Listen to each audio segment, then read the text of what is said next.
Welcome to the Bass and Brews podcast, your weekly distraction from other high-quality podcasts. And now, your host, Alex from Swamp Rat Fishing, and the co-hostess with the mostest, the Jabberhammer, Paul Roberts.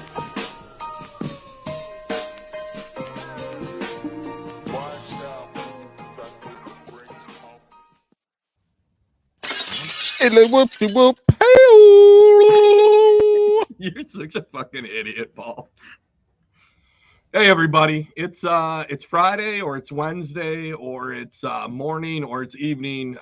Either way, hopefully you've got yourself a nice cold adult beverage. And I don't know why I'm trying to sound like I'm one of those morning radio hosts, but it's fucking Bass and Brews, right? Let's do it. Right, Paul?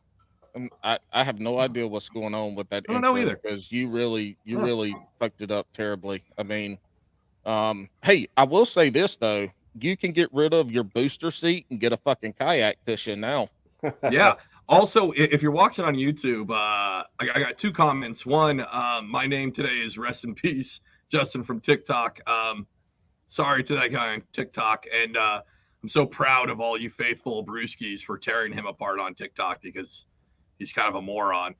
But more importantly, Paul tried to be clever and put Kayak Kushion fiend, but I'm pretty sure you misspelled fiend. Well, how do you spell it then, smart ass? I believe it's Fiend. You know what?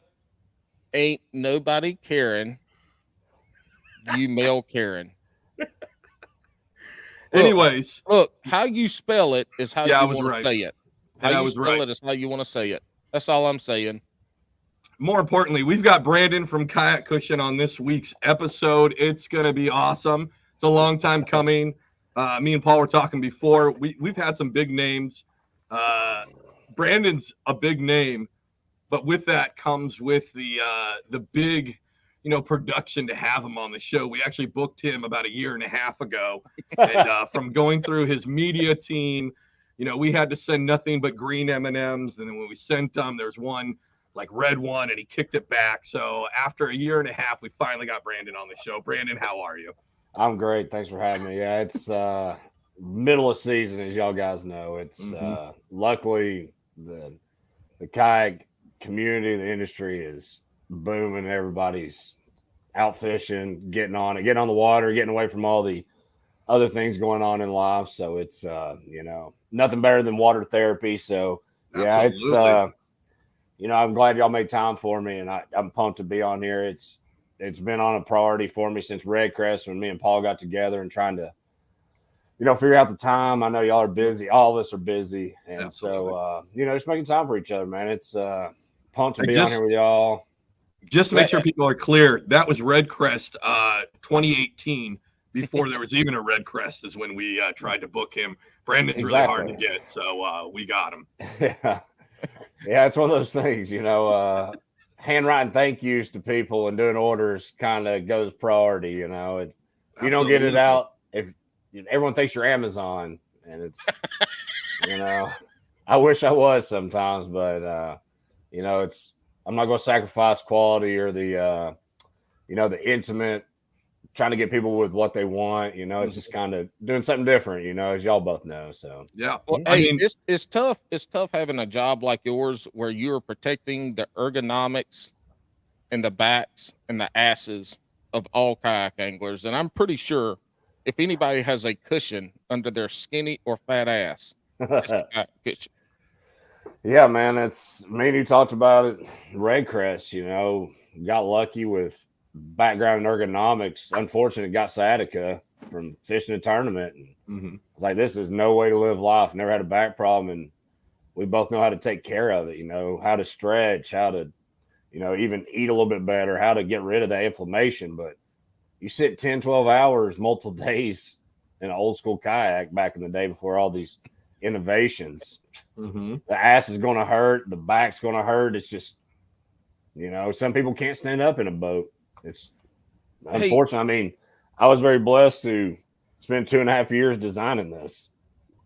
And that's what people don't realize. Do you make one that's like 3X or 4X thick that could boost somebody up so they could see over the edge of their kayak? Because I'm pretty sure Alex needs it. There it is.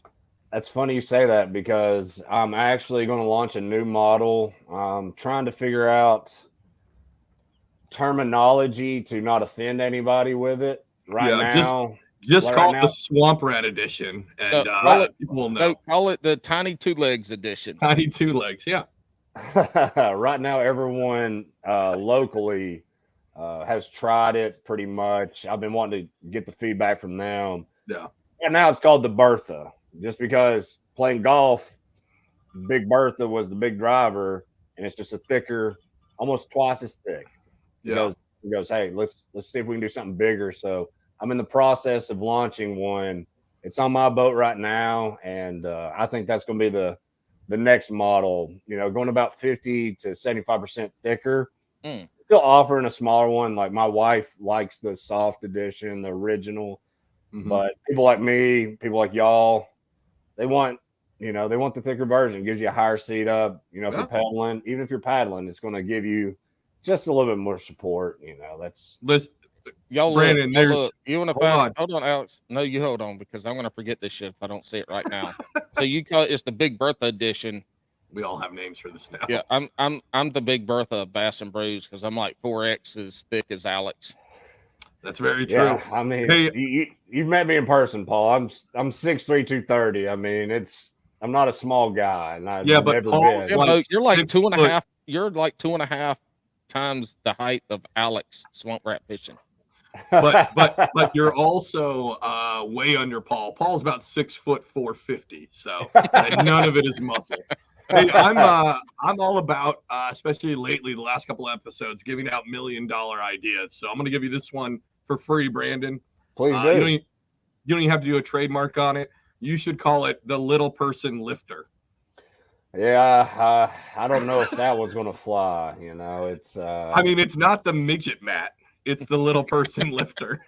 You know, it's one of those things. I've only had one I've had to recall for someone wanting to print their own design on it. Oh, yeah? So now I'll just refuse business. Someone's like, hey, I want to print my own logo. And they printed, unfortunately, something that I did not agree with, nor anybody probably would for a company. Yeah. So I had to buy it back. I bought it back from him. I said, wild. I Venmoed him money. He sent it back to me, and I burned it. So what was it? It was political. Oh, okay. And I just don't want. Yeah. You know how it goes, man. So I know a majority of people listening knows who Kayak Kushion is. I'm fairly certain. No, before we get too farther, tell us what the hell Kayak Kushion is. Let's get this out of the way now. What is a Kayak Kushion? Yeah, so I mean, we can make it as long as you want. We can make it short as you want, but it's a. That's what she said. Yeah, exactly. That's the whole. I've heard that one too. Yeah, so you gotta love the keyboard warriors. That'll just be like, it's just a pad. Don't overpay. Right. Don't do that. And I've always been one of those guys that'll say, "Hey, if you don't need it, don't waste your money. Go buy 3 jackhammers. Go buy something else. Like if you don't need the product, don't buy it. Like it's not gonna hurt my feelings. I've got plenty of people that are interested. So long story short with it, I got the sciatica about 2017 fishing a night derby with a local trail here on Chickamauga, and never had a back problem ever in my life. And I got to where I was just casting. I wasn't even fishing anymore. My back, I was standing up. I was going to the bank. I was like, this is ridiculous because I love being on the water. I was paddling. I was in a sit on top. And I was like, there's got to be a way. So I played with ideas. I played with material. I went gel. I went air. I went foam. I did about everything you can imagine. I sewed up, I call it the Frankenstein. I had sewn up straps. I had multiple different versions. I mean, this is the one we'll be giving away. We'll talk about that later. Oh, shit. But, yeah, I mean, I tried a bunch of different ideas. In about 2.5 years, it took me to design the cloth. And then it's a patented process that makes up the internal guts, Gel causes heat buildup you know, and you're on the water. It also causes pressure points, you know, with background me and Paul have had, luckily with ergonomics, and my degree is actually in physiology and ergonomics. And so that's my 4-year degree is in that background, which I'm very blessed to had that to be like, oh, I know how to fix a sciatica problem.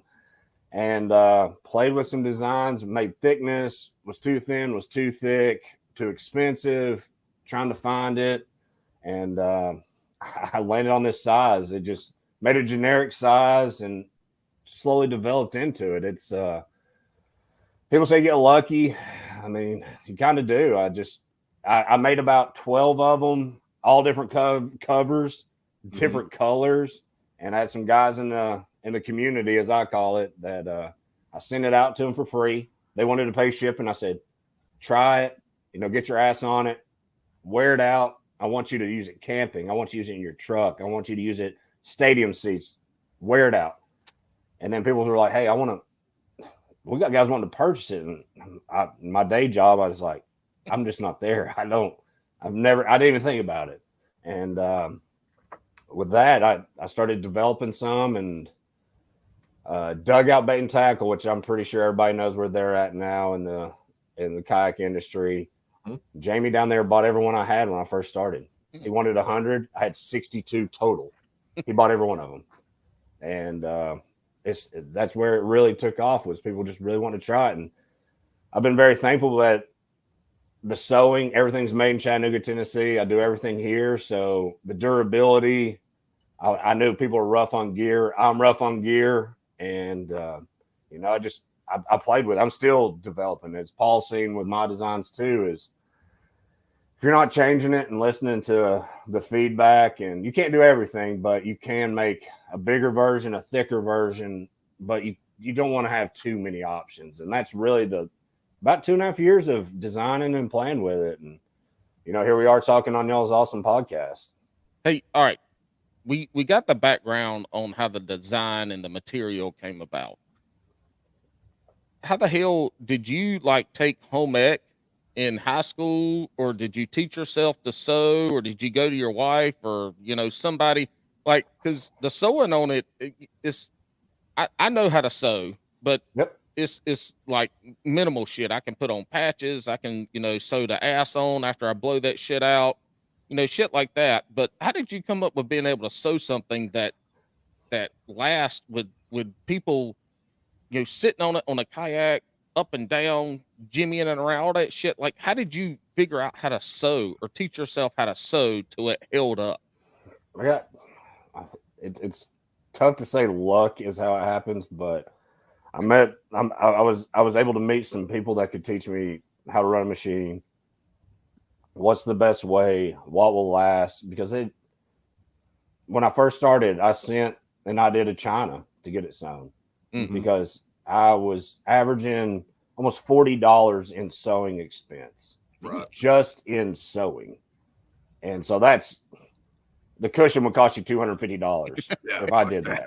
So I was like, this is not, you know, you can buy a brand new Hobie Old Town seat for less than that. So I was playing with material. I mean, it's everyone wants in on it now, and it's just people don't want to put in the hard work and time it takes. You know, it's unfortunate that everyone wants to get rich quick. Or God, I wish I was rich, but you know, I'm sitting here answering emails and end of night. But finding the material that works the best for us. You know, I had it as an unbreathable material, which I offer a camo, which is a water resistant. And everyone goes, is this water resistant? I go, well, most anglers or recreational boat owners are going to want something breathable. When you're on the water, you're going to get swamp ass. You're going to get itchy. I mean, it's just unfortunate. Lake water is going to make you itch. It's going to make you uncomfortable. So having a material when I first started that wasn't breathable really caused it was uncomfortable for me. So I had to find something that you could unzip if it rained, throw on the bow of the boat, let it dry out, wring it out. But I had to make it antimicrobial, where it wouldn't get river funk, where it wouldn't build up any fungus. So that's when everyone's like, oh man, that probably cost them $3 to make it. And I go, I have $3 in buckles. Like I have $3 cam buckles. Look, they had to be antimicrobial because everybody knows when you get on the water and you're waiting for blast off and you've had your chicken biscuit and a couple cups of coffee. Yeah, You know, a cigarette or some. It sounds like Smoke my pants. It sounds like a damn trumpet or a trombone. Yeah, exactly. I mean, going off around the damn ramp. It's not. It's coming from a guy that was on the water having a problem that created it. It wasn't somebody that's never been in the industry that's go, oh, I want to make an idea that people want to buy. It's not. Well, I will say, I did a video on TikTok, and it was probably a couple months ago, right? Probably like 3 months ago. And the video is like, what's your most underrated kayak fishing accessory, right? Like, what's the one thing people don't talk about? And your brand of cushion was number 2 on that list. Number 1 was PFD. And I specifically said in the comments, like, don't say PFD. We already fucking know that. So really, you got number 1, but you were like everybody. And not only did they say a cushion, they said your cushion specifically. I don't do good with compliments. Yeah, I don't do good with compliments. You know, it's like when someone just, you know, it's crazy. Just the people I've met and the compliment. It's just, I've never been one of those guys with it. When someone says it, I truly am appreciative. I handle everything. If there's a Facebook post and Instagram and I say, thank you, have a great season. It makes my day when someone goes, hey, I got on the water with my family and my wife hated the boat. We bought a cushion. Her back doesn't hurt. Now me and my family go do a float, a camp. We fish tournaments. That really makes me happy. It's not a front. It's genuine because I was there. My back hurt in my 20s. And I was like, this has got to be better because I want people to get off their cell phones. I want people to go fishing, go paddle, just go enjoy the outdoors. I know it sounds like some hippie thing, and I got long hair. I get it. I understand, but it's truly about getting outside and just enjoying it. I mean, I know boats aren't comfortable, and unfortunately, people can't spend $5,000 on a kayak. They may have to buy a lower budget because they got to buy 4 of them. So I wanted to appeal and try to my cost has gone triple since the pandemic. Yeah. But I've tried to keep it in that spot where, you know what? If people are enjoying the brand and they're enjoying the product, awesome. That's what I went for. And with that, I just want people on the water and enjoying it because I've seen so many marketplace posts, bought this boat, selling it, my back hurts. Yep. And it's just sad. Especially with kayak fishing, because kayak fishing is for the most part, the more affordable entryway into leaving the bank and getting out on the water, right? And there are a lot of people who, unfortunately, like they will have back pain and they can't. And it's awesome that this is out there to kind of hopefully help them be able to stay in that. And on the kayak side too, you're sitting way more than you are on a regular boat, and then that's including a John boat. I mean, you're sitting the majority of the time. Even us who do a lot of fishing, who do stand a good bit, you're still sitting the majority of the time that you're out there. Yep. And then you get these folks buying these cheaper boats that you can't stand in because your ass will fall out. And, you know, you're going to be sitting. Hey, you're from Eastern Tennessee, one of the Southeast corner. So one of the meccas of bass fishing in the country. What is your fishing journey? Like, how long have you been fishing? What got you into it? What is the journey that has brought you to where we are today from the fishing side? It's a great question. My background all my questions are great. Just FYI, Alex is going to ask the stupid ass shit. I love it. There's no wrong question, especially when it comes to fishing. Well, wait till Alex starts asking questions, and then you're going to change your mind. I'll delay on the response so I can think about it. Sorry about the reflection behind me. You're fine. What's your favorite spinning rod to throw a 3-ounce swim bait? No, anyways. Yeah, that's getting out there. That's so yeah. I actually live. Chickamauga Dam is about 40 seconds from me right now. So yeah, it's very nice. Tennessee Riverside. I mostly fly fishing is how I grew up doing. You know, I grew up doing that. Grandpa, dad, and I'm a big crappie guy. I mean, I bass fish tournaments. I do the trails, but that's how it all started. I mean, I actually, the rainbow trout and brown trout pattern I came from was out from Jackson Hole. A guy in a drift boat was like, looked at my stuff and he goes, "This for a drift boat, this is incredible because you're rowing the whole time, guides." And that's where that came from. And I love all fishing, whether it's saltwater, you know, whether it's freshwater, all of it. I just, anytime I can go. But yeah, I mean, my whole life I've been in it. I don't do it as much. I thought getting in the industry I'd fish more, but that's what we keep hearing. We've had a couple. Yeah, we've definitely had multiple companies on the show, and they all say as soon as you get into the business side of it, your fishing goes way down. It is, and then it's night and day compared to what I used to do. Yeah. But I still try to get there. I do a lot of recreational. Everyone thinks this is just for fishing.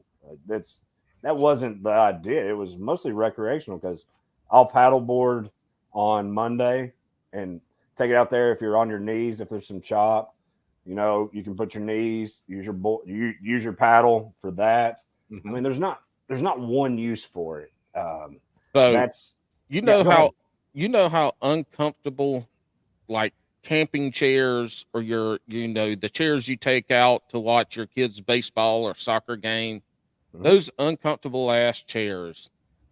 I take my kayak cushion, and when we go out for one of those, I put that bitch in my damn chair so my ass don't get flat.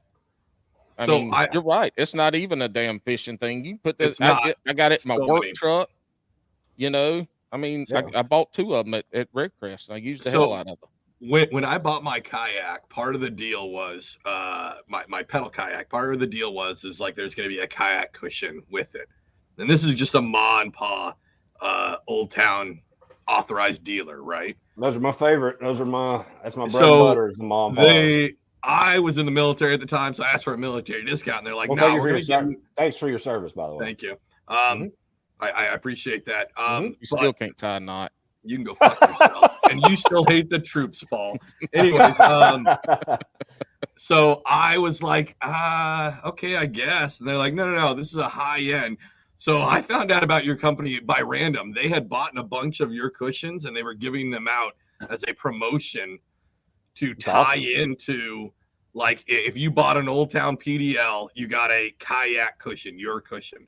So when I finally saw your brand around Instagram, almost like 9 months later after getting the kayak, I was like, I had to go look because I was like, oh fuck, that's the same one I have, and I need a new one, and we're gonna get one. But I was like, holy shit! But the multiple uses. So here's a use maybe you didn't think of. It's awesome for weeding the fucking garden. I'll pull that bitch off the seat, and when I'm trying to like weed around the concrete edges, I'll throw the pad down so I can put my knees down without like scratching them up or putting on knee pads, because I put on knee pads, instantly Paul's going to have like 9 million jokes. I'm going to have jokes about myself. Yeah, but I can put it on the cushion and you're good to go. But I just thought it was really weird. It's a really weird coincidence that like that was the promotion they're running. This is like, where were they? In Magala Lake, New Jersey, random lake in South Jersey, every Old Town. This is in 2021. They were giving out cushions with every kayak. Man, that's a great promotion. Yeah, it's I actually have the first one I ever made. I made 2 orange and 2 green that were the first printed. I posted on Facebook on a Hobie page. My cat, it's my cat's cushion now. So my cat actually lays on it, but my wife has one of the other ones because I had to do, I call it R&D. You can call it whatever you want, but I mean, it's the nastiest looking one you've ever seen. But when she weeds her garden, which is, you can see behind me, this is her office seat. She likes plants. So being able to throw it out there, and there's really not, I mean, I just haven't I don't want to have too many brands, too many different names. So it says Kayak Kushion, and then that's you go to a place, they're like, is this just for kayaks? I'm like, no, actually, most people are going to use it at football, baseball, basketball games. I use mine camping. Actually, the Kush Bar, which is the newest product, I use it camping as a pillow. So I tried. That's why I made it as a multiple options, just to hey, this isn't just for your lumbar support. You know, if you're kicking with a Cush bar, when I was designing it, I wanted you to have it where that spine is neutral and you're still able to push against it tough and keep those feet going. And then I was doing a camping trip, and actually I had it in a Polaris Razor side by side as my seat on a camping trip. And all the Polaris guys were like, hey, we want to put our logo. And so it's crazy. Like, it's just how many different uses you can have, which is a blessing and a curse at the same time. Because it's hard to market. It's hard to. I mean, you want to hit one audience, but you realize you can do so much more. As you know, luckily we have such an awesome industry community. I say community with a K because that's what I always have done. You do Kayak Kushion community, all with negative. K's? It's okay. Kushion community. All right, good deal. Good deal. Just making sure. That's like one extra. You don't want that other one on there. Yeah, I ran into a guy on social media that came after me on something, and I've never had to block anybody. He's the only person I've blocked in 4 years, and he's never bought anything from me. Yeah. And he said he did, and I was like, he goes, I talked to somebody at the company. I go, it's just me, motherfucker. Yeah. The email is on this and on mine. I can, luckily, no one else knows it. So that is one thing in the fishing world, that if there's a product out there that a lot of people believe in and talk about, you can bet your Bo Diddley ass other people are going to go try it. Like the word in the fishing world, when word gets out about something, folks are, I mean, they take notice of it. And they're like, I got to try this shit. Yeah, it was, Paul, when we were out there at Red Crest, it was super cool. I think it was right after me and you got done talking when I met you, was the marshals for MLF. I'm about to start doing cushions for them in the boat. Nice. For MLF to do their, if they're in the boat with, an angler, they can do their own thing, put their own cushion in there to add support. And, so it's, there's not one use for it, but, it is great when, there's always going to be someone that's going to hate whatever you're doing. It doesn't matter what. There's someone wants to watch the world burn, and that's just how it is. And that would be Alex. Alex loves to watch the world burn. About once a month or so, he gets on Tiki Tac, and he starts with all this craziness going on. Like, what does your kayak say about you? The little stuff he's doing now. He's I almost thought Alex was in I thought he was in a tattoo parlor at first with that over his right shoulder with that. Design. Yeah. I didn't know he was getting tattoos during the show. Maybe that might be addition. Also, I can't fucking draw. It takes me a while. Like, I did our logo and stuff, but it takes me months. But I can get really drunk and draw like a middle finger on you, because I have done that before. Hey, I asked this damn fool to help me out with a logo. He goes, man, all I can do are like skulls. That's the only thing I can do. Skulls and our Bass and Brews shit has fucking skeletons and skulls. Like because for some reason, that's all he can do. I don't understand. He's got 30 skulls tattooed all over him. Basically. But that's a whole got a Jolly Roger on his ass. We were super drunk sitting in Astoria, Oregon. This is like almost 2 months at a boot camp. And there's like 9 of us 18-year-olds, and one dude breaks out a tattoo gun. And I had like a sketchbook of skulls. And he's like, yo, let me get one of those. And I go, well, that took me a long time to make. And he goes, nah, man, you got it. Just take a shot. And so I took a shot of like 151. I was like, yeah, I fucking got it. This dude, that's retired now. Yeah. Like, it is, it was so bad. And then I remember seeing him. It had to be like 12, 13 years later. We're obviously at different points in our life now. We're both older. We've got wife and kids, all that shit. And I see him like he's doing the same training that I'm doing at this time. And we go out drinking. And he goes, you motherfucker, out of nowhere. I'm like, what's up? And he's like, look at this shit. Because it was on his inner thigh. Because we thought it'd be hilarious. And he's still got this janky, fucked up tattoo on his inner thigh. Like 13 years later. And he's like, not only can you not draw well, but that shit's really permanent. Like, I was able to dig it in just well enough. Those homemade ones, man, those are the ones that don't go anywhere. This. Yeah, hey, this Alex, if we ever get down to the Stormwater Creek boys, oh yeah, we're tattooing because you need to tattoo them because they love some janky ass tattoos. Yeah, they do, and I would love to get a janky one in a non-scene spot because I'm all corporate now. You got to get y'all's logo or something. That'd be sick. One. Paul wouldn't do it. Like, there's the logo's not big enough to fit any part of Paul. Paul is extra large. Right here under the beard. Oh yeah, that's perfect. That's perfect. Hey, I'll tell you what. Speaking of tattoos, I hate needles. One time I almost passed out when I got a TB test, and then I used to have to get blood drawn. And every time I'd get it, they'd go ahead and set up the table for me to lay on. But I got my first tattoo, and I was a little scared. And I got my first tattoo, and I was like, damn, this shit's pretty good. Like, the next day, I went and got another tattoo. I was like, that shit, like, I hate needles. Yeah. That shit was addicting. I love getting tattoos. It's a different. I got one last night. Yeah, it's a different feeling. Damn. Where'd you get it at? I got a half sleeve right here now. Half sleeve, yeah. See, that's what I want. I mean, I got some. Oh, it's on this side. I can't figure out the camera. I've got some missed pieces, right? But I will say I got a big piece on my leg for my kids, right? Fuck that. Yeah. Fuck that. That was on like the back of my calf. Fuck that, because it's huge and it's like big swaths of just like color. So it's a lot of that dragging to get through. And the guy did a great job. It's phenomenal. I love it. But fuck that tattoo. Like, it was miserable. Yeah. It was great when it happened. The next day, having to be in uniform too, like the fucking boot sticking to you. Yeah, well, not only sticking to me, but like we have to blouse our boots, right? Like you have to like blouse your pants up, and the fucking blousing rod was because it covers the bulk of my leg, was just sitting on it the whole time. It was fucking miserable. They had to take regular those rods that he's talking about. They had to cut them down to like a quarter inch for Alex. I'm a real boy. Yeah, Paul, now that I'm out, will you do it with me? Because you're a private business owner, right, Paul? Yeah. Okay. And I'm out of the military now. I've got a good job. I don't think they can fire me after getting a tattoo. So let's get Bass and Brews tattoos right here, right on our fucking face.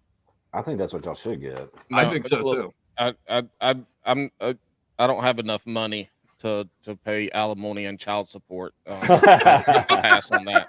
Well, I'll give a shout out to he's actually in the industry. Bobby Tinker he kayak fishes. He one of the best tattoo artists there is. So give a shout out to him. Yeah, he fishes Bass Nation. He'll be down at Possum Kingdom.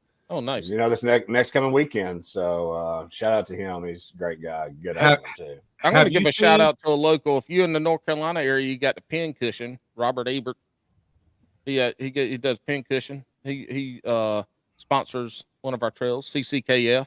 In North Carolina, he does some good ass damn shit. I haven't been to many tournaments this year, but I know the last 2 years he was giving away discounts on tattoos. I know quite a few people got some badass fishing tattoos from him, where they won raffles at the LinkedIn's. Total side note: have you guys seen Drew? I think it's Drew LR. I'm looking it up right now on Instagram. Right, this guy does old school, like traditional sailor tattoos, but for fishing. Oh shit! Like I've got a bunch of stickers on my kayak from him because he does like flash art for it, right? But that dude does amazing old school Sailor Jerry style tattoos, but with like bass and bluegill. His bluegill ones are so fucking cool. Like, I don't catch a lot of bluegill, but I'd get a fucking tattoo of it on me.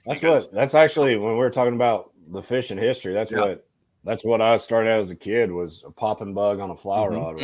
My dad was catching a big bluegill, big brim, being in the South. That's there's not much anything better than catching big brim. I mean, it's on a fly rod with that little popper bow. That is something else. And then you get that 5-pound bass that comes up and eats it. That's what I'm saying. It's just incredible.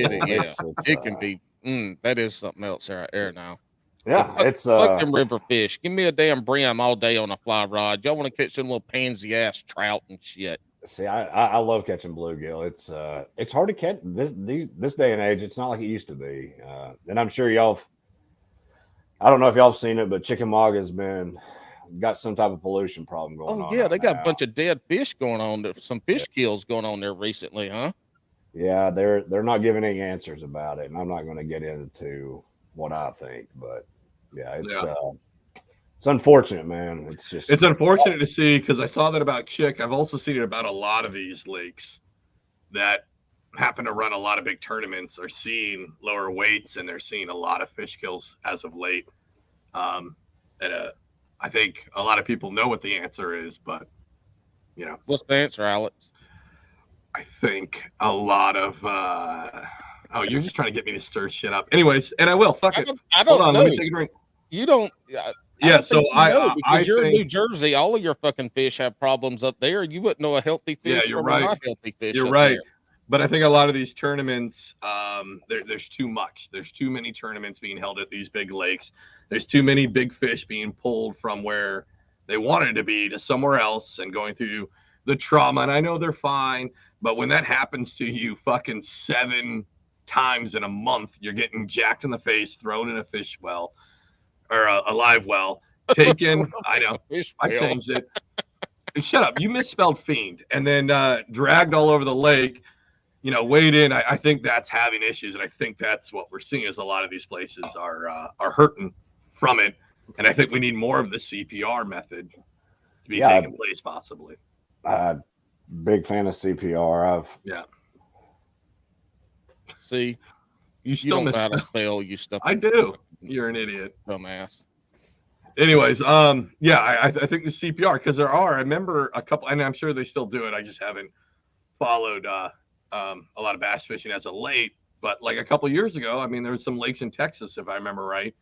Like if it was over, I can't remember what it was, but they had to wait in the boat. They were doing MLF, right? It's basically the MLF style, but biggest 5, which is fine. I think that's a great method. So you're not dragging them all the way over, but that's only one part of it. When you start, you have the big national tournaments, and then your local tournaments and your regional tournaments, and they're just getting consistently fucking pounded. Eventually, the fishery is going to drop out.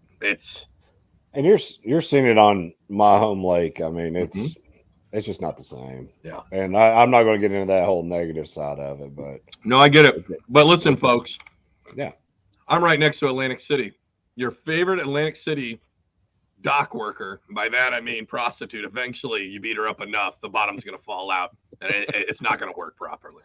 Yeah, that's actually a pretty good analogy. That's what I was about to say. That might be the best analogy this fucker's ever used. That's pretty good one. I mean, that's a T-shirt right there. That is, yeah, it is. That is, yeah. You guys never saw Alex, put that shit on a T-shirt and put it on the damn whatever. I stole that. So there, back in the day, there was a show called AC Hookers on HBO. It's like a documentary. After midnight. Exactly, right. And I have a short. It was before real sex started. It was. This was like 97. I remember my dad stole cable, and we stayed late to watch this. And I watched this young lady. By young, I mean like 32-year-old lady who was like doing favors in an alley for a pizza, because she had just gotten to that point, and it was in Atlantic City. And she goes, "Listen, at some point, you've knocked the bottom out of me. You're just not going to get the best. I'm just trying to get pizza at this point." And what's funny is it rotates all the way back of when I left my MOS school in the military. Atlantic City was at the top of the list. And you know what popped in my head was that fucking episode where you could get hookers for pizza. And I went, yeah, number 1 on the list. And I got Atlantic City as my first pick. I hope they didn't put pineapple on it. Ugh. I think she would have taken crack. But, yeah. But no, I think as a whole, like the tournament side, like everybody's doing them again, regional or local, regional, national. Everybody's hammering the same bodies of water. It's gonna, yeah. Unfortunately, ours. I don't know. Y'all probably don't follow it like we do down here, but ours aren't bass. Ours are catfish, crappie, brim, and they are just dropping dead. Yeah. And really? I actually heard, but I'm not gonna nothing political on this, but they're trying to trace it back to Ohio whenever the train. Oh, okay. Oh, yeah, the chemical spill from that. Yeah. Well, that's not political. That's not political. That's environmental. That's okay. You're good. Yeah, but they won't tell us what's the problem. So I mean, you're driving around the lake. I go out on a pontoon, a wakeboarding boat. I mean, I enjoy when it's this hot. When it gets July in Southeast Tennessee, August, I'm not fishing past 10:30 in the morning. So I go out on a fun boat. Catfish aren't belly up in pounds and pounds. That's for crazy. No reason. Yeah, it's got to be runoff from that. Yeah, that is crazy because catfish can damn near live in anything. Yeah, anything. Don't fucking much hurt them fish. I mean, I got a nuclear plant less than 10 minutes from me that everybody fishes. I mean, it's one of the best ledges on Chickamauga. It's no secret. And there's no dead catfish there, but they're just dropping dead. I was about to say, we won't go down that route, but no one has an answer. I worked a chemical spill on the Delaware when I was in the Coast Guard. This is I can't remember what year, but basically we had a train car dump a crap ton of, I can't remember the chemical, but dumped it. It was so bad that they had to like evacuate the town, right? But the next year after, they saw massive amounts of smallmouth and catfish come belly up in the area. And this thing was like, it's the Delaware River.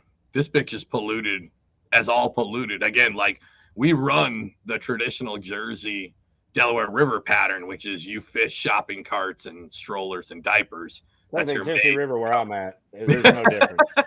We're allowed to dump. I mean, I'm across from one of the biggest chemical places. Right. Upper Tennessee River is solar panels and the chemical plant. I mean, it's gnarly. It's fucked up. It's how much money do you have to pay the fee? I mean, that's all. That's really what it comes down to. Yeah. Brandon, your kids are up there. Your kids are swimming in it. Yeah. It's fucked up, right? And when the fee's only like $5,000 or whatever the fuck, you know what I mean? It's nothing to these companies. It's a penny in a bucket. Yeah, I don't like to sound like a hippie about it, but it's just sad. That's all I say. Swimming in water now. Growing up, we were in cow ponds and nasty ass shit, and nobody ever got flesh-eating bacteria where I grew up. None of that shit. And how many times you see people swimming and got a little nick on their leg, and they come out 2 weeks later with flesh-eating bacteria? Yeah. Damn this damn water shit all day. Anyway, I got another question. Do you ever fish? Do you fish solely out of a kayak, or are you a big boat angler too? I do a little mixture of both. Mostly out of a kayak. I do some bass tournament stuff, still bass boat tournament stuff.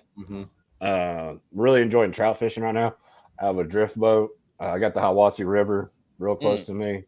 It's a pretty good trout turnout, but I really like rowing. I really like getting in the drift boat and just putting the phone in the dry box and just go with my brother and let him fish. And I personally would rather not guide, but I like watching my wife, buddies catch fish more than I personally enjoy it. It just, like I said, man, I just like being on the water. Any chance you get to go out there and see an eagle, see hawks, see deer, whatever you see. It's just, once again, I always sound like a hippie, so that's what everybody thinks. Well, no, you make a great point, but I do want to preface. So you said twice now, like put the cell phone away, and that's wonderful.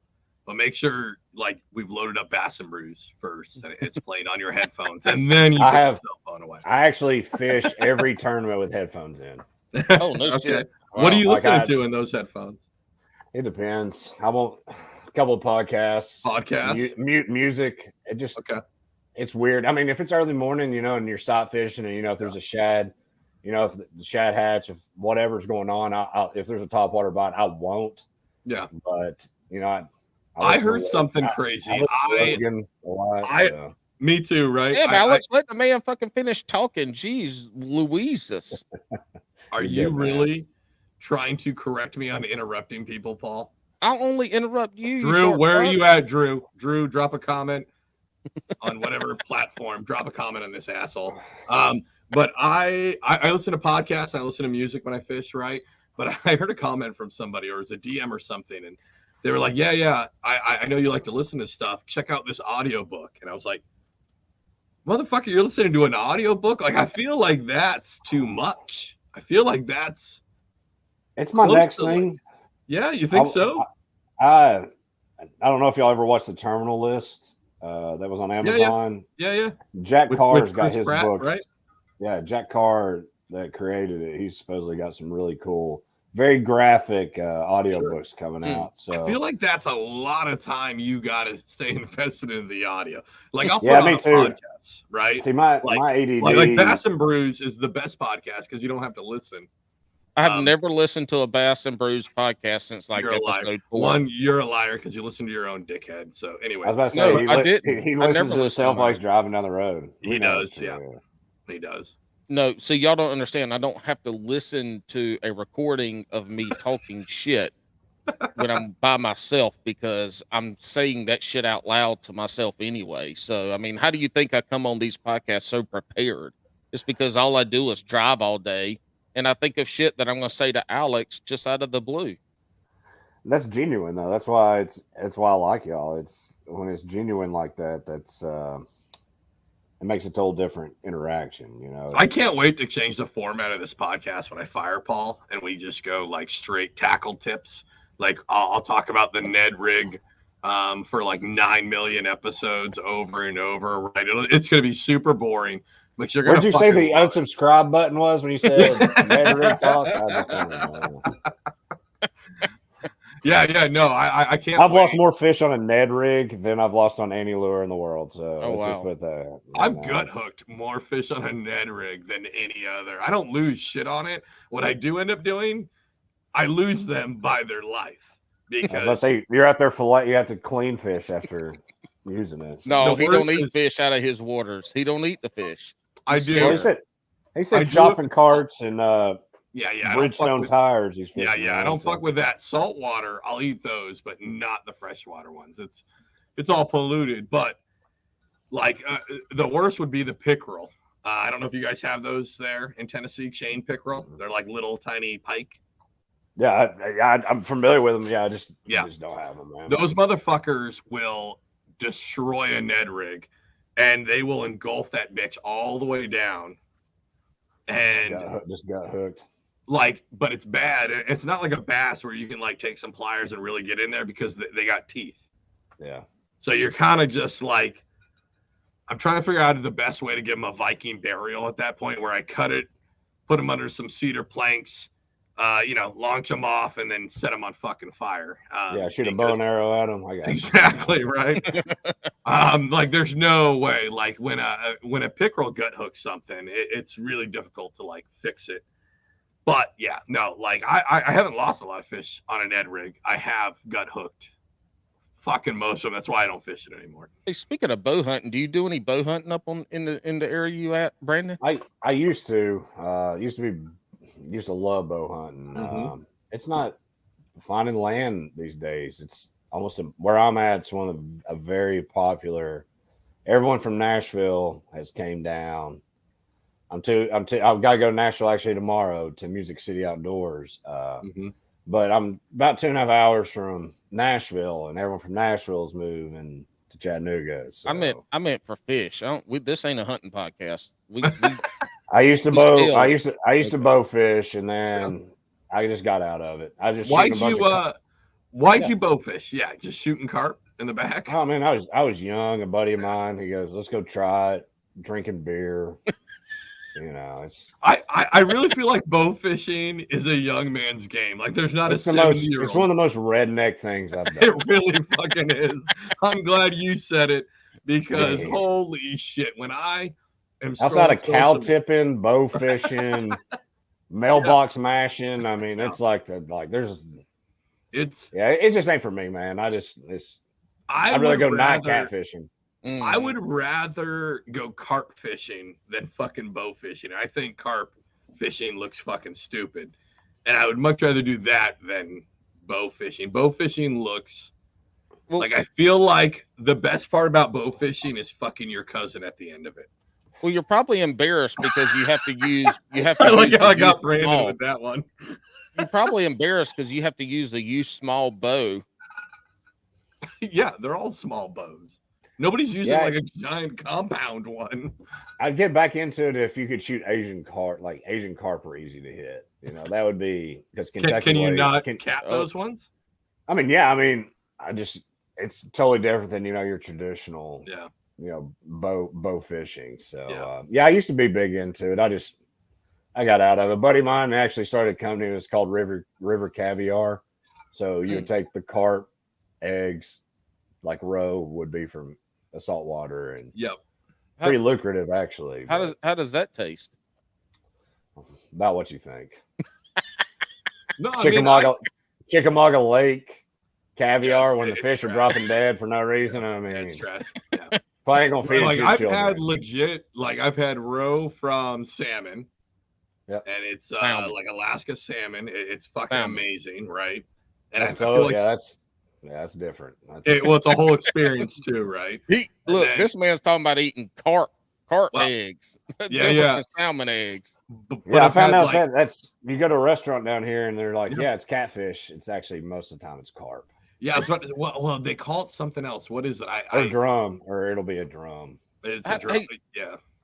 Speaking of drum, I've always been curious. I've never caught a drum, but that's a big ass damn fish. What does the meat taste like on a drum? Catfish. It tastes like catfish. Put it in cornmeal, butter, flour.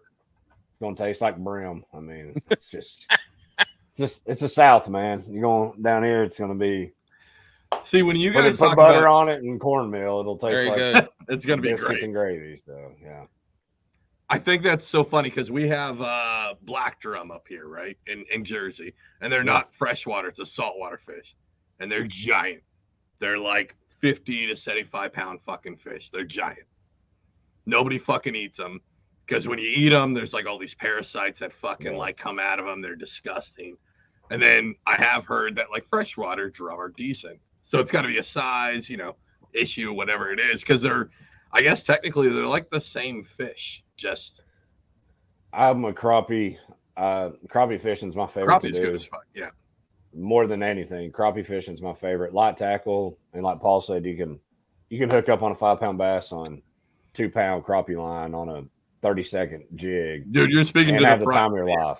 I love crappie fishing. I cut my teeth crappie fishing in YouTube, like you and YouTube videos on it, and it's fucking awesome. Like I love crappie. It's by far my favorite. I just I pedal a 360, and for shooting docks, people are like, don't want to do a 360, but if you're shooting docks, that PA 360, you mean a Hobie? Yeah, just going side to side. You're done with the podcast. Goodbye. Goodbye. You're done. This man Get the fuck out of here. There's only one 360. Don't start with your. I'm on the mode, dude. I've been shitting on kayaks. I've been shitting on kayaks for a whole week now, and I have 3 more weeks of shitting on kayaks content. So I'm just fired up on it. Oh, it's good, man. It's not every boat's the same, and I've had a ton of them. I cycle through them. I have. Listen, I will. Spoiler alert. So everybody's recommended these boats, right? And it is all in good fun because I think every boat's good. Hobies are great boats. They're fantastic, right?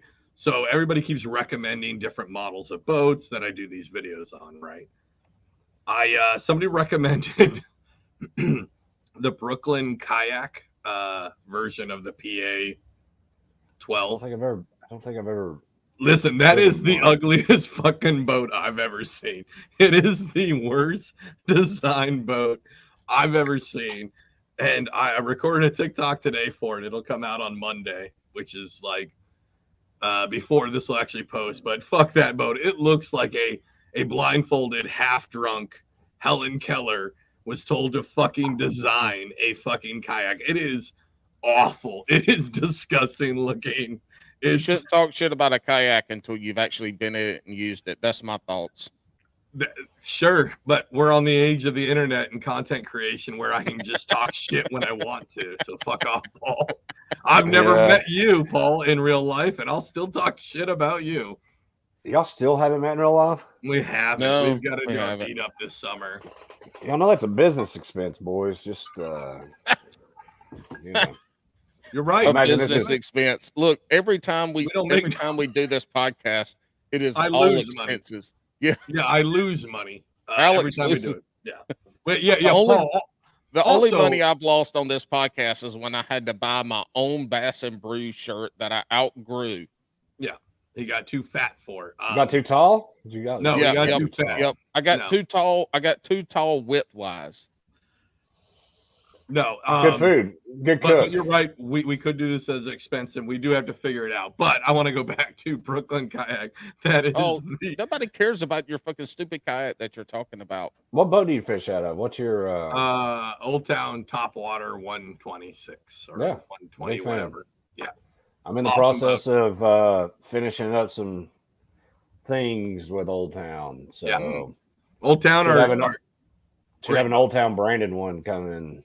Old Sooner than Town later. is Good. Old Town is embedding themselves into the community with a Yes. K yes. with a lot of stuff that they're doing. I love Mahobie now, and I don't really give a shit. As long as it floats, it's a boat, and I'll fish Yeah. out of it as long as I can stand in it. But Yep. they're doing a lot of things that are in like I can't remember the fucking word I was going to say. But anyway, go ahead. Whatever y'all talk about. No, yeah. Hold Old on. Town has Diddly done. whoop de whoop. You're an idiot. Yeah, I mean Old Town- they've invested in They they're have. really. I mean they're OG. I mean them and Mhm. Hobie are OG. They are. They've always been the best. I Well, mean, top isn't- of the line. Is it Old Town? Like the original Old Town canoes? Isn't Yeah. that like the oldest production canoe in America? Is it Old Town? I don't I'm pretty think sure they're up. I'm pretty sure they're up there, I man. think the I don't Old think it's Town the canoes are with the one. It was one of them. Then there's something with. I thought it might not be Old Town. I don't know. Y'all correct me if I'm wrong, but Yeah, I'll I thought correct it was you right Old now. Town canoe. No, I'll is correct you like right one now. of the So they're the oldest oldest still canoes. in production. exactly. Yeah. So Yeah. they're not the oldest, but they're still they've been doing it the longest. Well, yeah. The Kayak. dugout canoe from the Native Americans would be the oldest, but we're talking about production stuff. There's other. That's what you need to make, Paul. You need to go dig out get a tree. and There's start- not a Paul would whittling away. have to travel all the way to California to get a red. God, Fit My his bad, Paul. I badass. set him up. For He that. did, that's okay. right?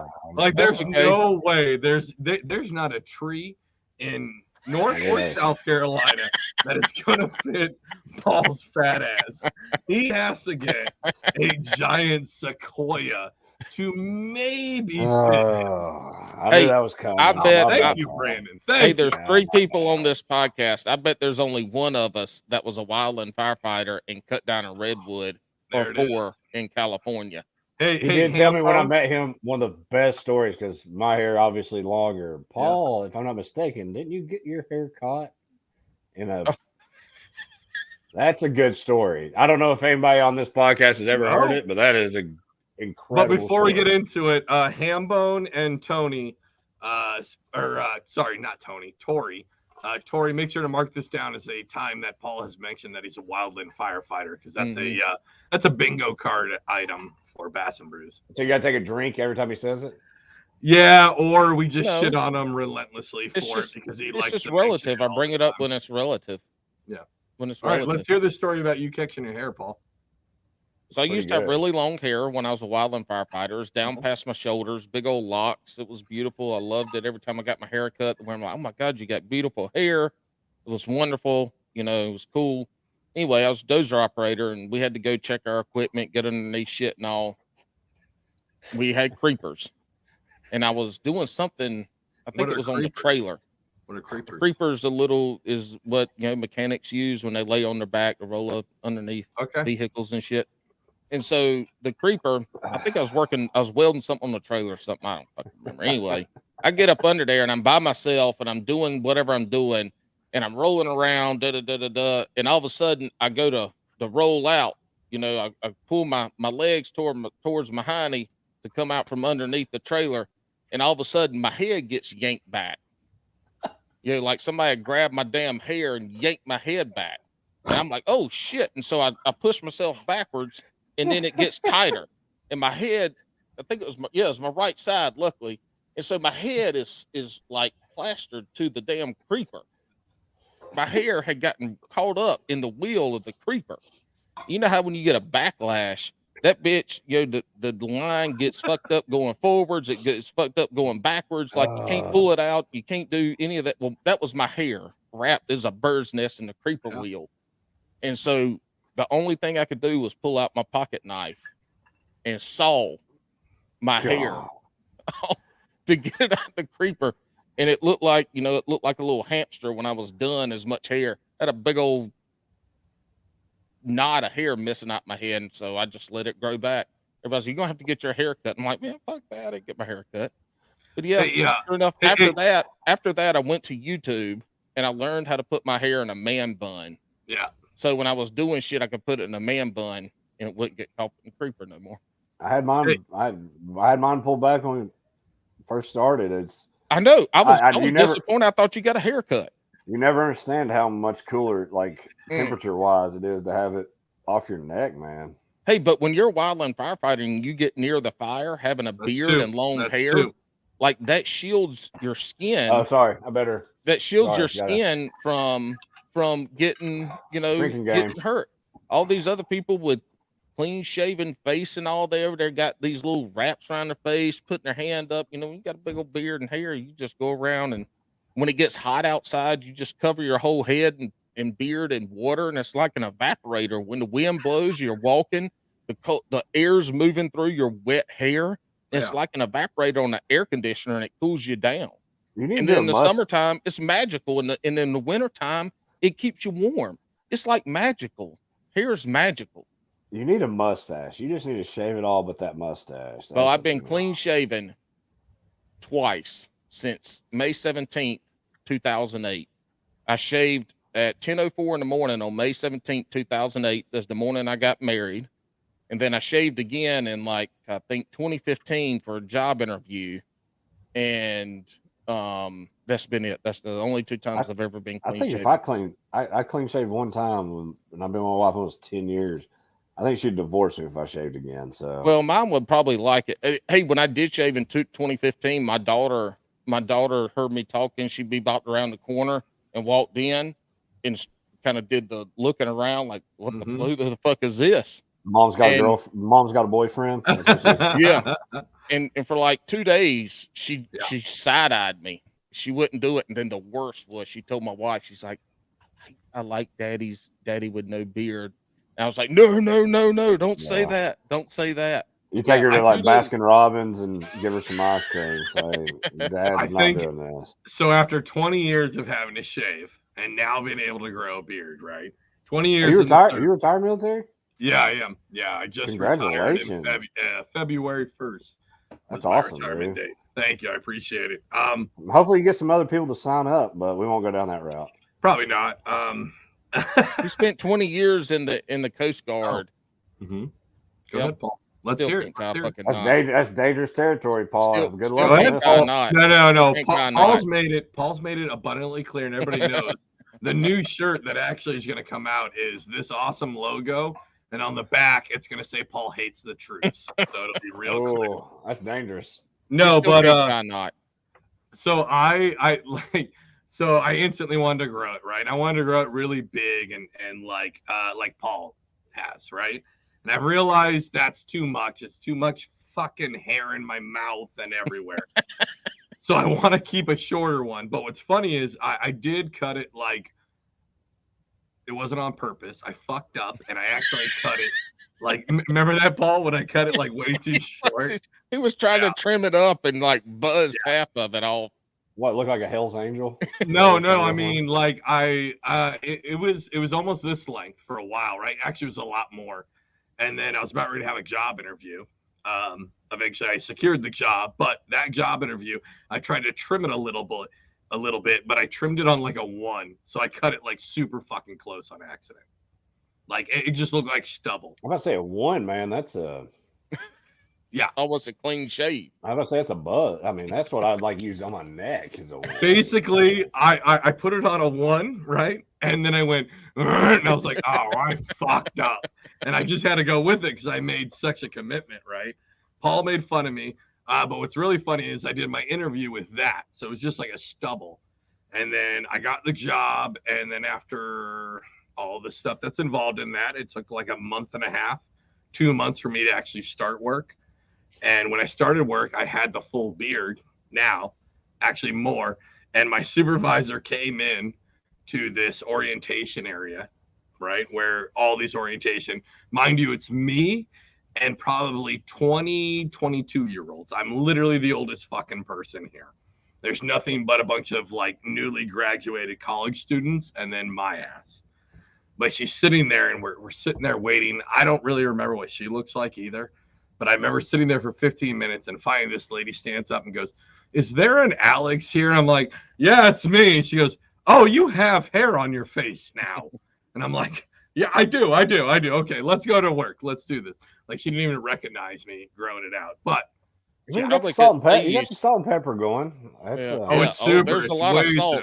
It's a lot of salt, man. I am the worst aging 39-year-old when it comes to beard color because everybody's bald? like, do you have a receding hairline? Nope, full head of hair, bro. Oh, look at you. That's just gray as hell. Oh, it's gray as hell, yeah, for sure. Hey, as long as you got it, buddy. Listen, I'll take gray over bald any day of the week. Me too, man. Yeah. Ain't nothing wrong with being bald. All of our bald I didn't say there was. No. There's I don't mind down about right here. So hold on, Paul. Go ahead, Paul. Stop. You go ahead. Spoke something wrong. You said there's nothing wrong with being bald. There is. There is a lot. Go fuck yourself for being bald. I don't know what to tell you. Hey, we'll take it back to the old school when Alex was gone, and I had Jeff Malott from KBN on, and we had. I like Jeff. Yeah, Jeff's a great guy. Yeah, I had. Who was on with us? Was it Drew? It might have been Drew from Paddler's Playbook. He's looking for more name drops. Anyway, I don't remember. So and he threw the shit out. He was like, "Hey man, with these guys, because Drew's bald as hell. He's like, hey, he had a hat on. He's like, hey Paul, what do you think, bald or not?" You have to. It was a way funnier joke if you were listening to the podcast because some shit that we got on that thing about Drew being bald. I think that's what it was. I don't know. Go back and listen to it. He was the guest co-host. Oh, great story, Paul. Yeah, it was wonderful. Hey, I'm really good at fucking up a good story. Yeah. That's kind of surprising because I like how you got the new North Carolina jersey.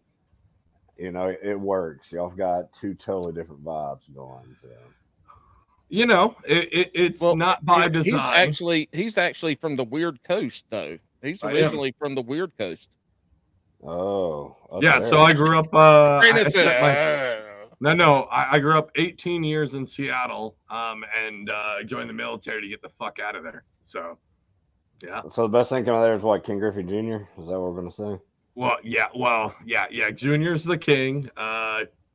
There's other folks. I mean, the Seahawks are amazing. Grunge music is amazing. The Kraken didn't do it this year for you, so. The Kraken did. I'm actually not a Kraken fan, so I grew up. Actually, funny enough, one of the reasons I picked Atlantic City. Are you a Devils fan? Are you gonna be like Putty from? No. I'm South Jersey, so I actually grew up a Philadelphia Flyers fan. And why I picked Atlantic City is because it was close to that. I know, Paul. You said crack. I thought Brandon said the crack didn't do it for you. No, he said the crack. We're talking about hockey. We're talking that's where the salt and pepper came from. Was the it's all the crack. No, I actually grew up a Flyers fan. Is that what stunted your growth? Was the crack? God. You know there's going to be a fat joke coming really quick after that. He's not good at the fat jokes, though. He has to go, like, record 4 or 5 takes on the TikTok before he gets a good one out. Mine just flow off the tongue pretty easily. It's just because I was always taught to be nice to my friends. You know what I mean? Unlike Paul. See, that's how you can tell you're not from the South. Because if you're from the South, the meanest you are is to your friends. If I'm from the South, the meanest I'm to is my cousin when I'm fucking her. Whoa. That is so wrong. That is so wrong. I'm not editing that out either, Paul. I'm going to edit you out. There's no editing out. I was understood. There's no editing. Nope. It is live without being live. I'm going to steal Paul's cue here. I've got a tinkle, so keep it up, Paul. Try to be entertaining. Don't be a dickhead. I'm going to go piss in my sub pump that leads right to my shitty neighbors. And I know they have to do yard work tomorrow, and he's going to stand in it. It's going to be the greenest grass in the neighborhood. I figured him being from Jersey, he just had a bottle underneath the table. Funny story. I'll make it quick because everybody's heard this one. When I was on here as a guest, his podcasts were like 45 minutes long, and we went like 2 hours. And he was he had to pee in a bucket or two under his desk when the first time I was on here. I mean, I don't getting up to go take a pee, man. I almost would just get a bottle and just whatever works. As long as it ain't on camera, it works. I mean, that's how that shit goes. You get into it, you have a fun time. You forget to tinkle sometimes until it's too late. I don't know if I've ever said the word tinkle in my life until just now, so that's a first. Hey man, it's a first time for everything. If you don't say it, you didn't say it. Yeah, I know I want to drop it a couple of times, but I am pumped about us giving away. Yes. For everybody listening, we have a kayak cushion with an American flag on it that we're going to be giving away. We don't know exactly how we're going to do it. We're going to do something on, well, I say we. Alex is going to do something on the social medias with Bass and Brews and with Brandon at Kayak Kushion. And we're going to get a pool of people, and somehow, way or another, we're going to draw somebody to win this kayak cushion, and we're going to get it to you. And this is the first giveaway I think we've done on this podcast. I could be wrong, but I think this is the first giveaway. So somebody's going to get a damn nice ass kayak cushion coming up. We just got to figure out what that looks like. Alex, we were talking about the giveaway for the kayak cushion and about doing that. And we just got to figure out what that looks like and how to choose somebody and how to promote it. And then Brandon will take care of the rest. I'm assuming. Yeah. And with that, what I'll also do is we'll try to do a couple of like gift card giveaways too. Oh shit! On y'all's on y'all's podcast without me on it. So if y'all want to do $20 gift cards with y'all's listeners, just try to do something different, man. It's I get it. Times are tough for a lot of people too right now, and listen, man, it is tough. A full behind the scenes. One, I think it's awesome. Also, me and Paul have no fucking idea how to do this. So, none. I'll help you out, man. All right, okay, good, because we're gonna need it. Because the only giveaway we've ever done is Alex's money to this podcast. That's the only giveaway we've ever done on this podcast. And also, like, I hope as a podcast that we've had so many content creators who have done this. Like, hey, reach out, friends. Show me how to fucking do this. Brandon already said he's going to help us. We don't need. Yeah, man. I don't care to. Perfect. Yeah, it's Memorial Day is one of my favorite holidays, and it is. I wouldn't be where I'm at with it if it wasn't for military and first responders, what they do. So I'm gonna give a shout out to. I'll be Saturday. First charity I ever got involved in when I started the company. I didn't have anything to donate. It's called Fishing for Soldiers. Mm-hmm. Yeah. It's out of Knoxville. It's a great charity. What they do is cover all the expenses for soldiers get them a dog, and they cover all the dog food, vaccinations. Wow. Yeah, that's Jason. Yep. We had Jason. Alex was gone again. Alex was going again, but we had Jason on a while ago. It was sometime early last year, I think it was. We had Jason on for Fishing with Soldiers. Yeah, I've been talking to him. It was one of the first charities it's my favorite one I've ever been a part of. I'm actually going to go up there Saturday and set up a booth, but I want people, if you can't fish it, and if you have a little extra funds to just, if you can sign up on Tourney X and donate, just to, help out. It's unbelievable cause, man. I'm a dog guy. I love dogs as much as anything in the world, and it's one of the coolest charity whatever you want to call. I don't know what correct terminology is, but I'd like to give a shout out because Jason does. It's one of the coolest things, man. Yeah, it's cool as shit what they do, and it's a lot of work. People don't understand those service dogs, the amount of time and training involved with those dogs to become a service dog Correct. is insane. And there's with time comes money, and with what they're doing with that is phenomenal.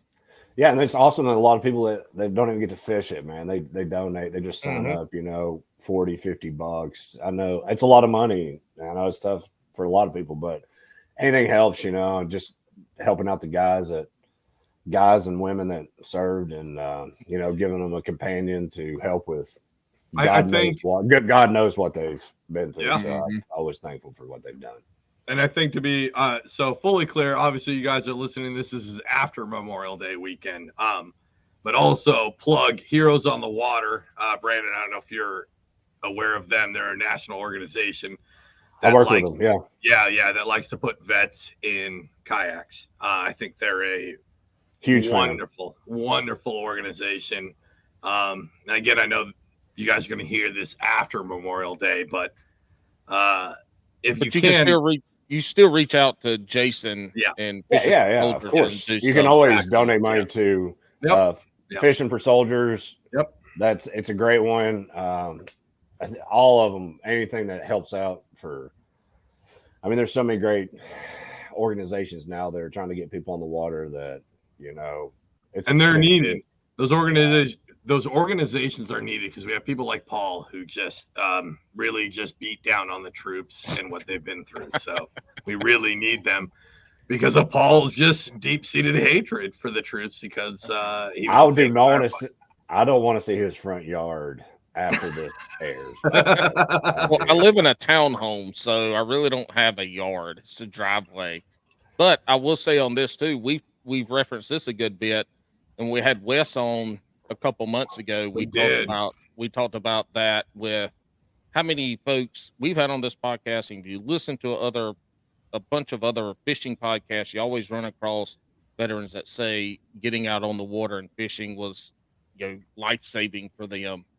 And, it's great. It's great to hear that something that we're a part of in this fishing community that we potentially have the opportunity to provide somebody with something that, improves their life. And that's pretty awesome. It does for me, man. You get anxiety, you get depressed, and you get to get out there in the water and, see something, enjoy the, awesome Mother Nature. It's, I don't care who you are. You can be the richest or the poorest, but you can at least get out there and paddle or pedal or get in a bass boat. Just enjoy it, man. It's, I sound like a hippie again, but well, hey man, that fresh air, that water. See it. You mentioned it earlier about floating the river and seeing eagles. Love it. Growing up, or in this area, when we saw a bald eagle, it was like something that was, oh my God, it's a bald eagle. And now where we are here, at least where I am here in Raleigh, if I don't see 4 or 5 bald eagles every time I go out, something's wrong. And being able to see that type of bird, and it being the nation's bird, it's something. There is something that is, I'm gonna say soothing. That's not the word, but just that again, being out in the air, the water, the sun, the animals, all that shit, man. And look, I get pissed off when I fish, and I scream and holler at shit. But there's nothing better than taking some anger out on the water with a fishing pole when you miss a fish or lose a fish, and you get to beat that fishing pole against the water of your boat. Nobody's judging you out there. And if they are, fuck them. It's crazy, man. We talked about it earlier this week. The bald eagle population has really been thriving. I don't know anything about. I'm not environment. It's insane. I don't know it, but I have seen so many more, and it's just really cool to. Kids to get to see it, man. I don't have kids, so it's like when you see a kid get to see something like, it's incredible. It's just cool. I just enjoy getting out there. It's that's where it all started. And if you're in this for just money, no, it usually you can be poor. You can be poor. I'll tell you what. In honor of us recording this on Memorial Day or close to Memorial Day, right? So everybody knows the story of when I got into kayak fishing, right? At least listeners, right? I got into it late. in the game. I specifically got into it, though. What really spoke to me in fishing and all of that is we lost. So we lost. I lost a wonderful shipmate of mine, Travis Obendorf.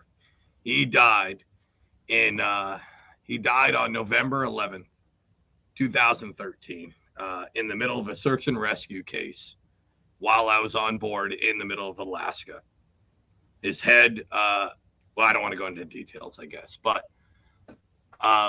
when I left the ship in Give me cold chills right now, man. Yeah, that's crazy. Yeah, so to be honest, like I just had my first child. I got to my ship, and we went to Alaska, and we had to rescue some folks,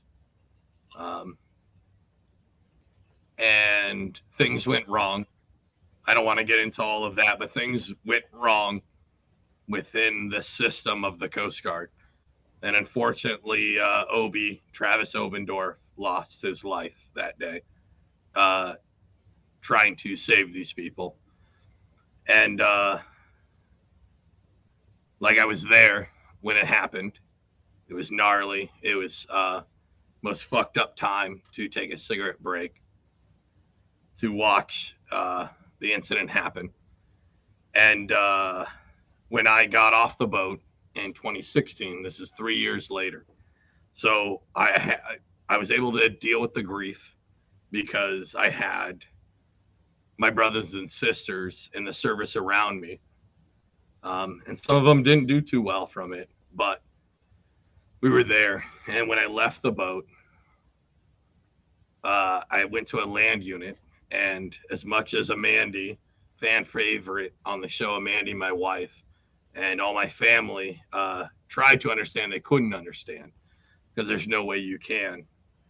And I looked into fishing specifically because it's what as I did as a kid, right?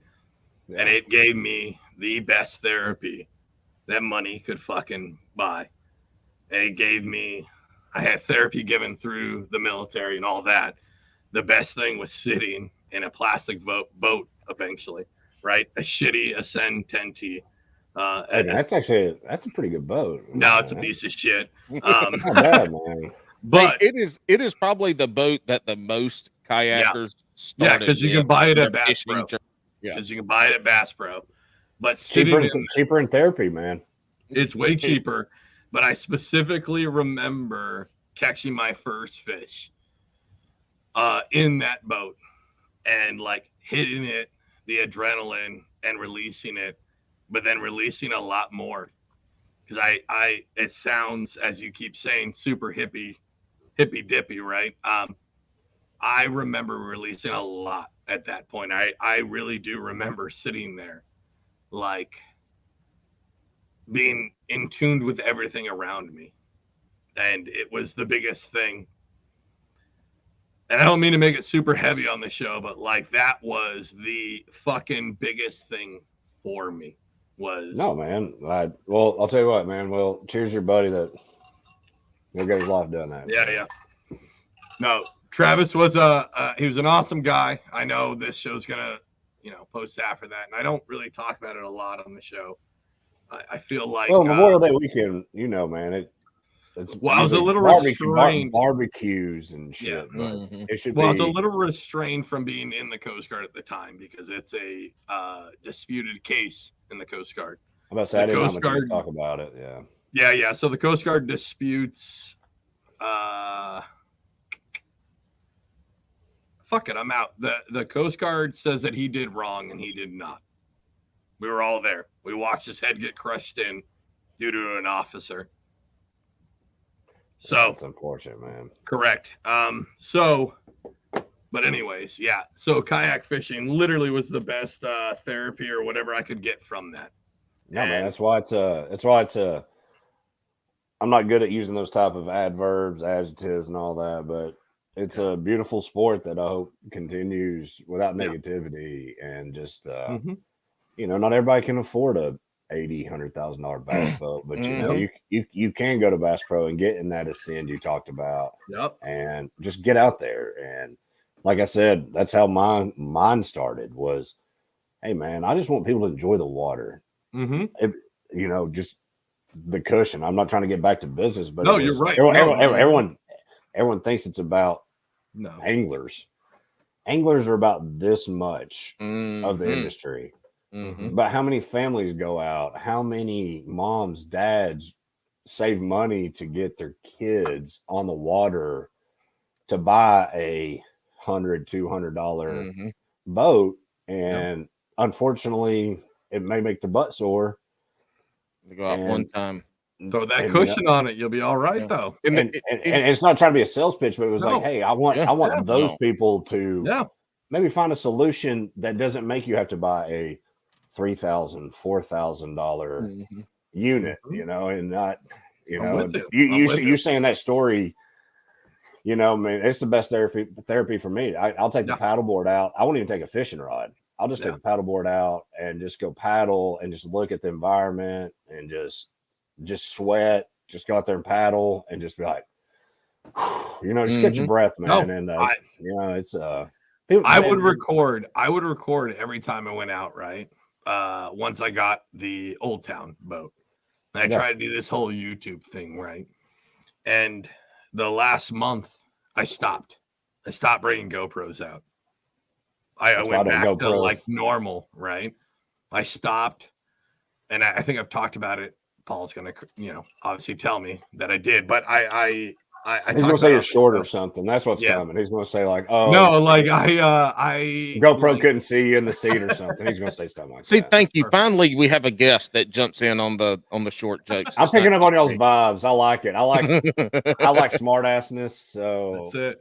But I enjoy it's good. I mean, the banter. If y'all got along, just always keep off each other, it would suck. It'd just be terrible. Hey, you need to go back a couple months ago and look at our Instagram stuff because we had some of our wonderful, wonderful listeners make some memes for us. Oh, they're wonderful. And they did a twins meme, which was amazing. But my favorite was the mini me meme.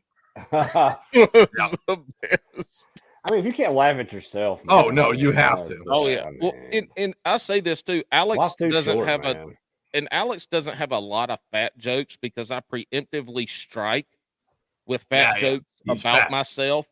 And so Alex doesn't have a lot of ammo because I try to put a fat joke out there before he can get to it because I know what he's practicing at home because he sends me texts and makes ticky tacks.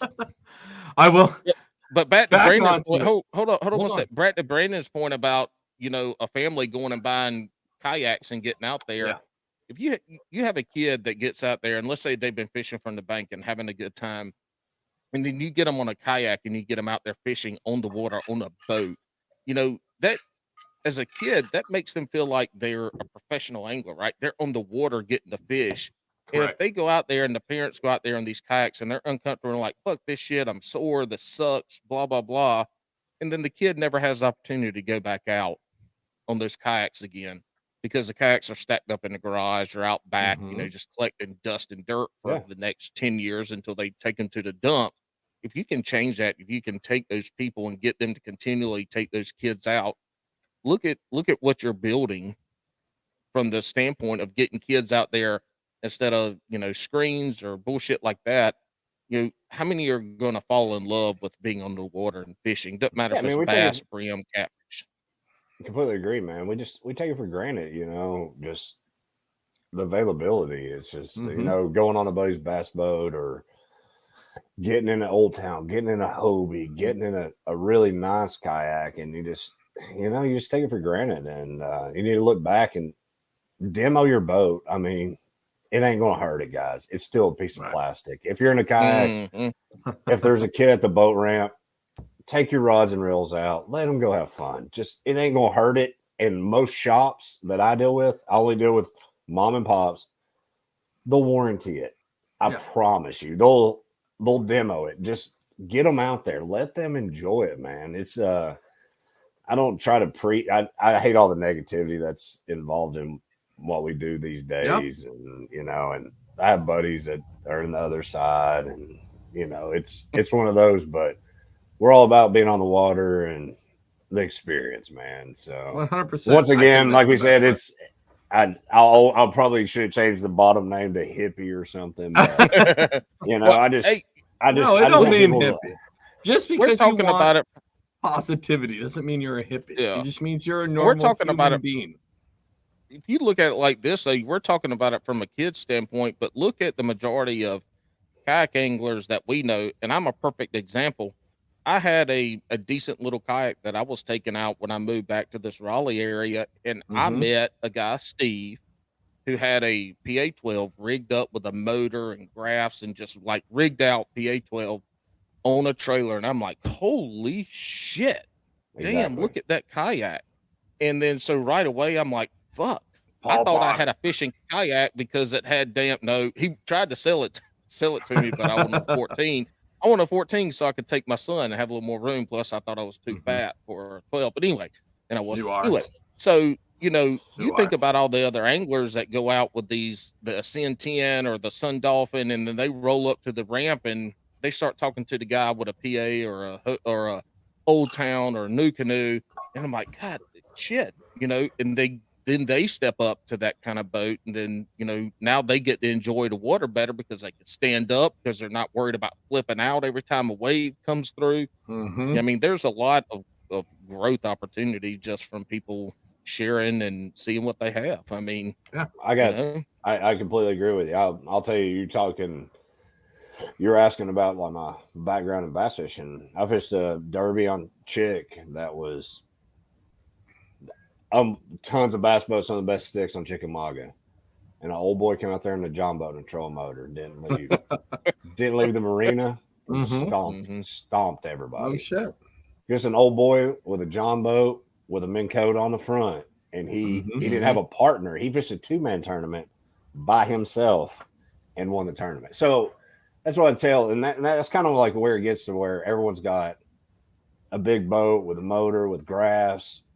Man, just get out there. I don't want anybody All being that matters, intimidated. right? Don't get intimidated by what someone has. Mhm. Just get out there and enjoy it because the camaraderie is what I like.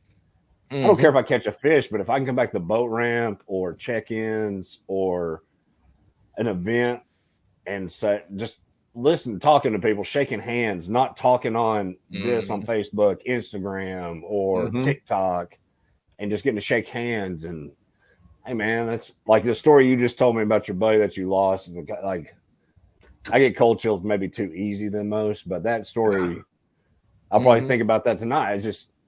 And it probably saved your life from being super depressed there probably for It did. God knows how long. 100% did. Yeah. Somebody talk shit about the boat that you have on the water. All I can say is, fuck them. Yeah. I can. If you out there having a good time actually, fishing, that should be that's your shirt. That's what that should be. You don't like my kayak? Fuck them. I like that actually. No, that'll sell. You don't like my boat? Fuck you. We'll think about it. That is the shirt. That's a because good people really do. Yeah. If you out there enjoying the water, I don't give a damn if you're out there in a cutout log fishing. You enjoy your shit and you go out there and fish and you have a good time. If somebody wants to talk down to you, fuck them. I mean, hopefully they lose a wheel and jackknife their shit on the way home and ruin their $80,000 boat. Why I'm doing the graphs all break too. Why you what your kayak says about you, and that's why I put out the video where I said like it's just a joke, because I do believe whatever it takes you to get out on the water is more important. It's all in good fun because obviously once you start stepping up into kayaks, everybody's got brand, blah blah blah blah blah. But really, the underlining theme is exactly what you two gentlemen said. Like gentlemen, I mean Brandon, Paul, you can go fuck yourself. But the only thing that matters is getting out on the water. Like, look at this now. Look at this now. I'm not trying to sound like nostalgic or something, but dude, New Jersey and dude, North Carolina, and in Southeast Tennessee, and you get to share stories, and I don't know, man. It's the best thing ever. The older I got, the more I enjoy just hearing like if you or Paul are on fish and I come up to y'all in a tournament worth thousands of dollars, I'll put my rods down and because you're in contention as honor, Mhm. to honor what you're like. Yeah. You don't see it's just weird. It's just different, man. Yeah. And Well, the guys that don't do that, I will say everyone knows who they are. So I'm not Hey, a tournament guy at all.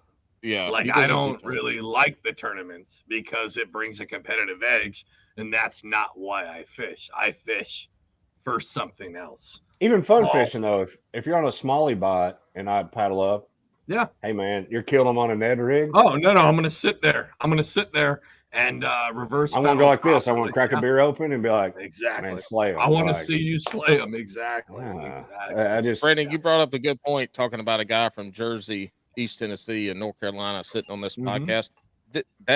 That's exactly what this podcast is built on. Is the reason Mhm. why, in our eyes, it's been successful for us is because we've been able to sit here and talk to people about fishing from every nook and cranny, every coast, everywhere in between in the country because of this podcast.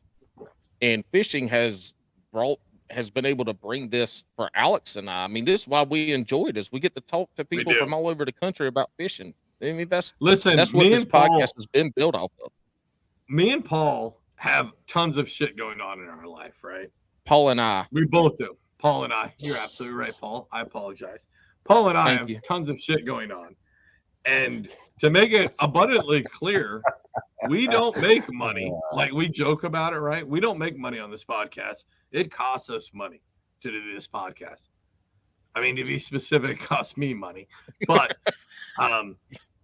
You're retired, so you should be paying. Fucking love being on this podcast. I love being able to interact with folks from all different aspects of fishing. It is honestly up there with the coolest fucking shit I've ever been able to do. And I've done a bunch of cool fucking shit professionally, everything. This is one of the coolest things I've been able to do. And I fucking appreciate everybody who rides with us on this and comes on the show and spills their guts with us. I really do. Yeah, it's man, I don't have any type of military cool stories like that. But That's all right. No, I always I get humbled a lot with it. It's been pretty crazy. Like I said, I don't take compliments well with it, and someone's like, even the post office, when I drop off X amount of cushions to ship, and the post guy remembers from day one, he goes, "We're just proud of you." And I'm fuck like, yeah, dude. Post office. Though, like you're like, Oh. though you don't know how to take that. I don't know how y'all deal with stuff like that, but you're his wife is a postal worker.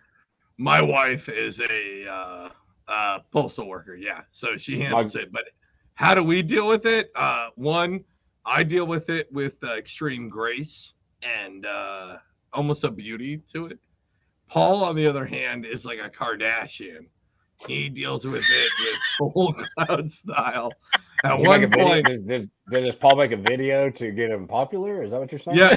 So Paul actually texted me last week, and he said, "Hey, I made a sex tape with a bat. Yeah. Do you think it'll work?"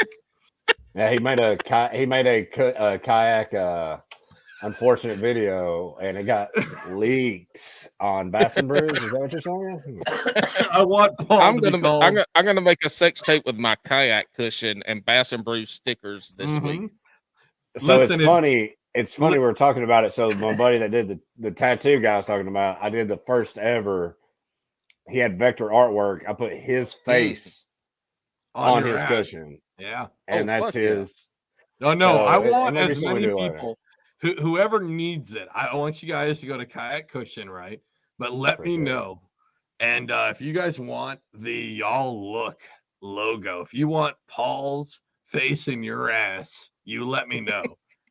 And we'll make sure that thing gets sent over. I talked about Paul. Let's put y'all's logo on some and just we'll do something, man. I'm always open, like everyone goes. I mean, I'm all about the legit logo, right? But I want a little OnlyFans side business for Paul, where it's just yeah. There's too many jokes I've heard on that one. it's always funny when I hear those. But back to that, put Paul's face on one would be maybe for some charity or something. We can. Oh, I don't know what charity wants that. Y'all look. Whatever y'all the want- sales go to, we'll donate it to like Coast Guard or something. But Hey, yeah, the easiest way to get me to motorboat your butthole is a kayak cushion.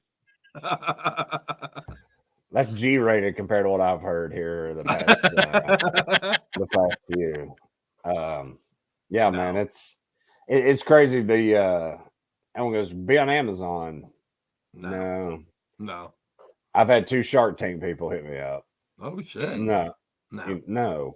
I thrive on the mom and pops that are giving away one of my cushions to you to increase your experience because that mom and pop shop has a mortgage, probably donates to the schools, probably does whatever they do. Those are the shops I want to be in. Like I said, if you're in this for pure monetary value, it doesn't. It just as a small business, no, you're not going to hit it. I mean, Paul knows this. I don't know if you do. I handwrite every thank you note. I love it. I wrote over 35 before we got on the podcast. I handwrite them. I look up if you've had an order. I say, have a great Memorial Day weekend. Have a great season. Have a great summer. I handwrite everyone myself.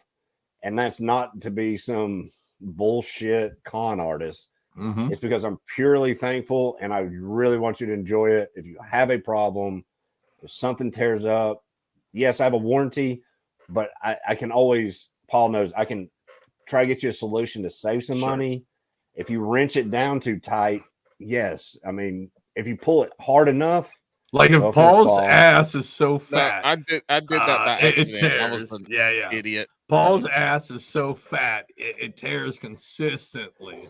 And actually, Brandon's not going to be able to you're fix wrong. that. You're wrong, Alex, because my ass is not fat. I pretty much have a Hank Hill ass. Did y'all ever see the King of the Hill episode? Oh, dude, I watch King of the Hill all the time. Like it would be on my TV right now if hockey wasn't. Hey, guess what? They're coming back with the new season. I love King of the Hill. And apparently they're going to be grown and old. Like they have going to aged over the last 11 years. And it's going to be good. Anyway, you're wrong, Alex, because I don't have a fat ass. I've got a bony ass. It looks like Hank Hill. I need those little inserts that you had during the lawnmower race where they busted. And I don't have a narrow urethra though because I got 2 kids, so that works. That went deep on that one. I don't know if I can help out on that one. Yeah, that's what she said. How to respond? Yeah. Nope. Nobody's ever said that to you, Paul. Nobody's ever said you went deep. Thinking of going deep, we're about ready to go real deep, Brandon. It works. That's all that matters. Brandon, we're about ready to go real deep. We're about ready to hit the Paul, you ready for the sound? We're about ready to hit the patent pending mix. We're about ready to hit the patent pending. Hold on, wrong button. Hold on, sorry. Yeah, I know. We're about ready to hit the patent. Damn it! I don't know what my buttons are anymore. I know. Anyways, Paul or Brandon, before we get to this, shout out where people can find you at and everything else. Yeah, and anybody you want to thank. Yeah, I want to thank everybody in the community, coaching community specifically, that's supported me. I want to give thanks to all the military actually too. That's some of the biggest following I have, and everyone that has supported me. Small businesses specifically, the outfitters, the mom and pops, the ones that aren't mom and pops that may have more than one branch. Couldn't do it without you. Thanks for everyone that's gave me ideas. And you can find it's cushioncompany.com. It's with K's. So Kayak Kushion, you do with K's.com. Facebook, Instagram. I have a TikTok. Please reach out. My email is kayak.kushion@gmail.com. You'll talk to me. There's no one else. So if you want a custom cushion, which has been the most popular recently, please reach out. I'd love to help you out. So yeah, everyone that's bought one or spreads the word, I appreciate it. I've been working on right now Australia, Canada, Japan, Korea, Mexico right now. Damn. Hell yeah. Yeah, it's been really cool. It's another big one's Finland. We got a big order going out to them. Nice. So it's very thankful. Just I mean, when it comes to the customs too, right, Brandon, you're good with me saying, right? Like if you guys need a logo, if you guys want Bass and Brews, of course. If you guys want your face, or I'm sorry, if you guys want your ass sitting right on our logo, of course, we'll figure out a way to make sure that Brandon gets the graphics to make sure that happens. Yeah, I'll get the logo from y'all. Yep. And all you have to do is say, I want Paul's face on a yellow cushion, and we'll get you squared away. Perfect. And we'll link his socials, website, and email in the show notes of this too. So we probably won't. If you're listening, you just go down no, and click it. I'll make sure Alex will on this one. I'll make sure he actually does something so much to get this episode out besides putting it out on time. I will. Unlike it's no big deal if it doesn't, guys. It'll be sure. On. Oh, it'll be on there.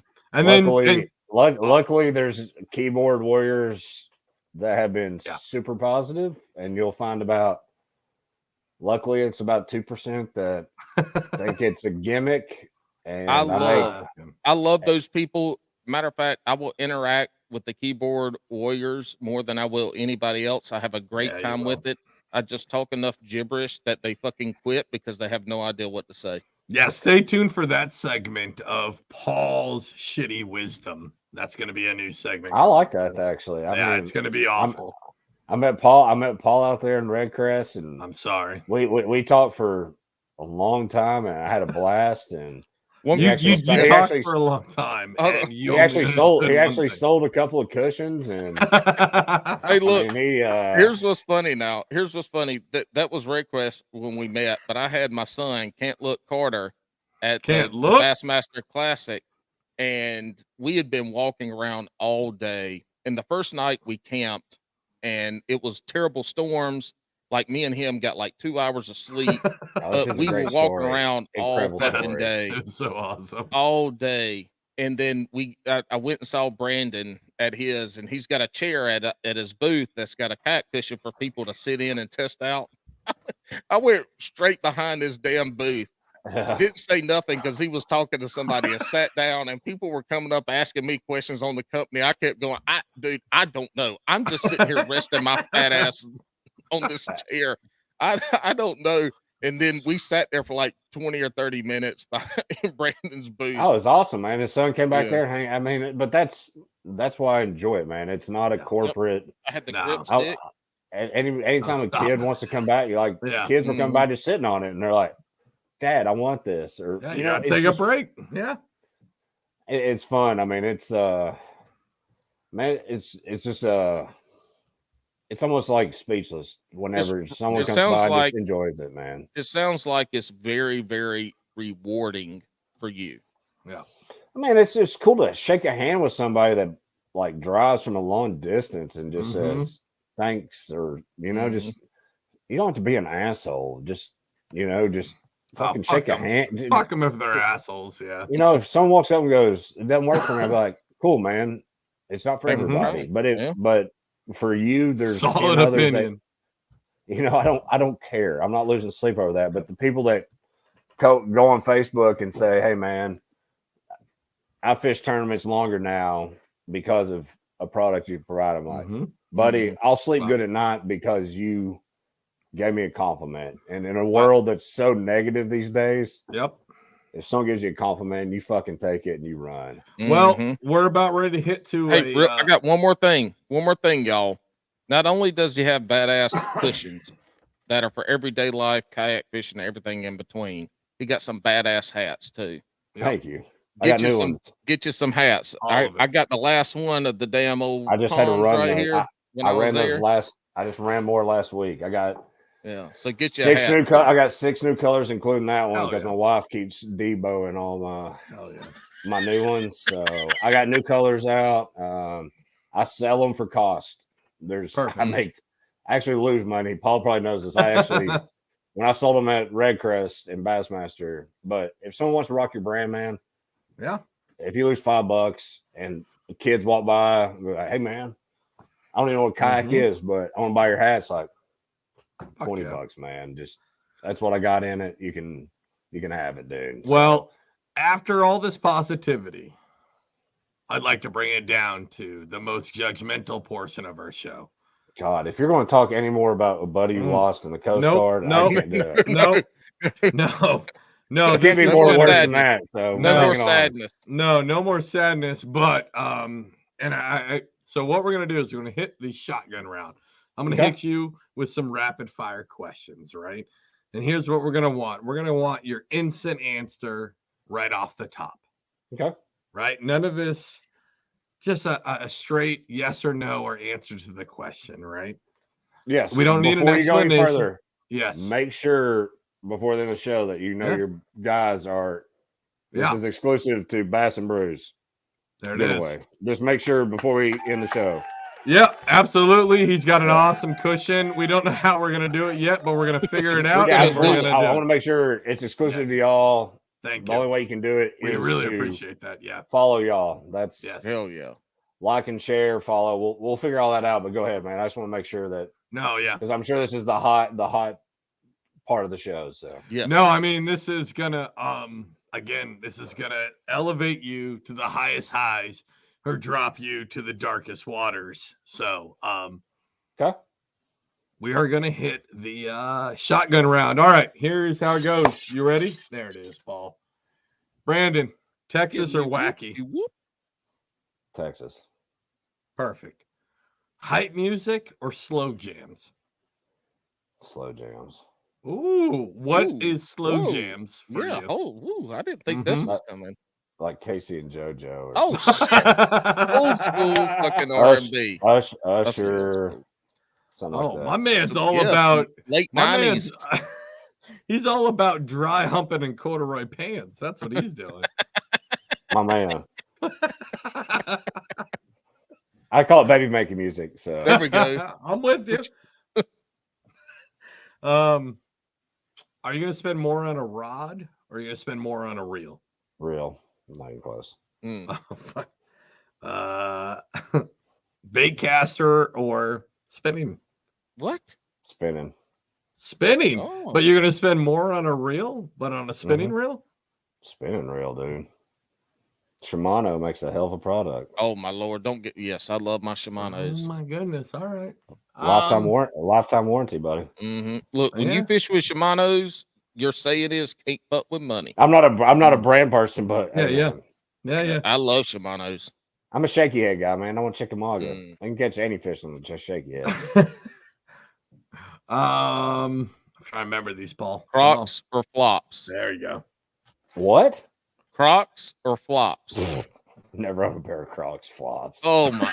We're not friends anymore. I could take They're on my that feet right now. Look, on my feet.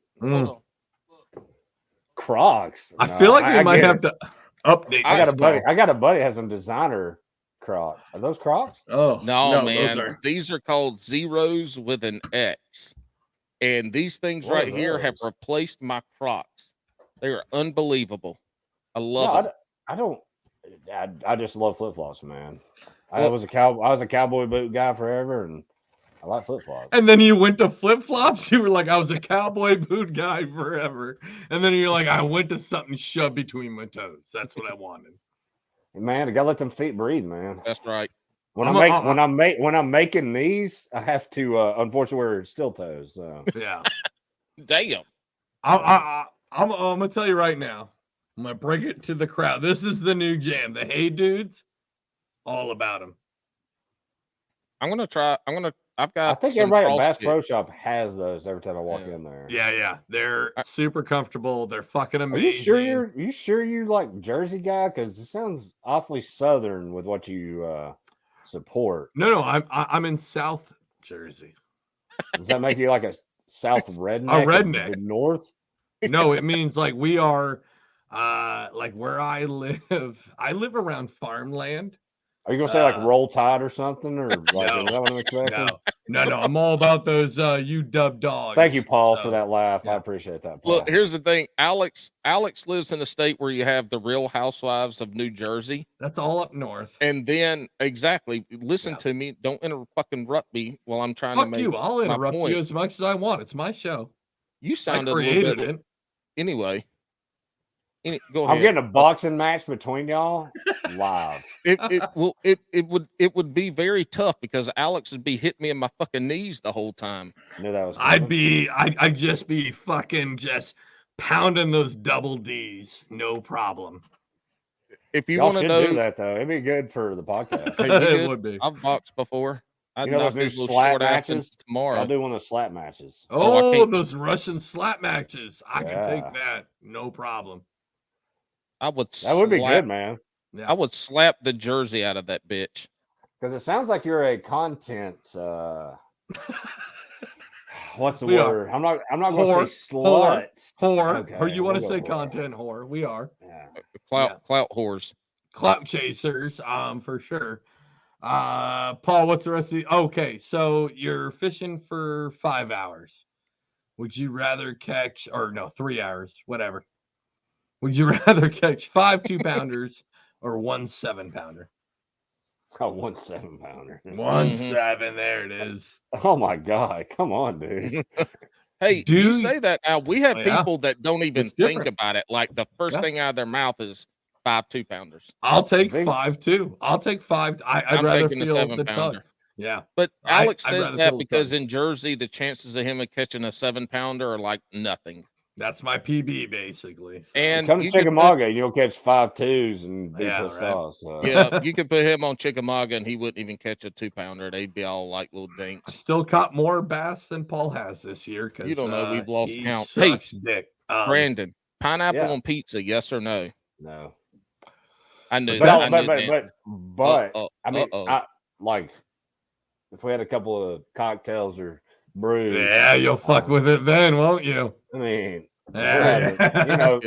you know, around campfire, and you're like, hey man, I got some pineapple and sausage pizza. I'd be like, all right, Fuck yeah. whatever, you know. All right, another food one.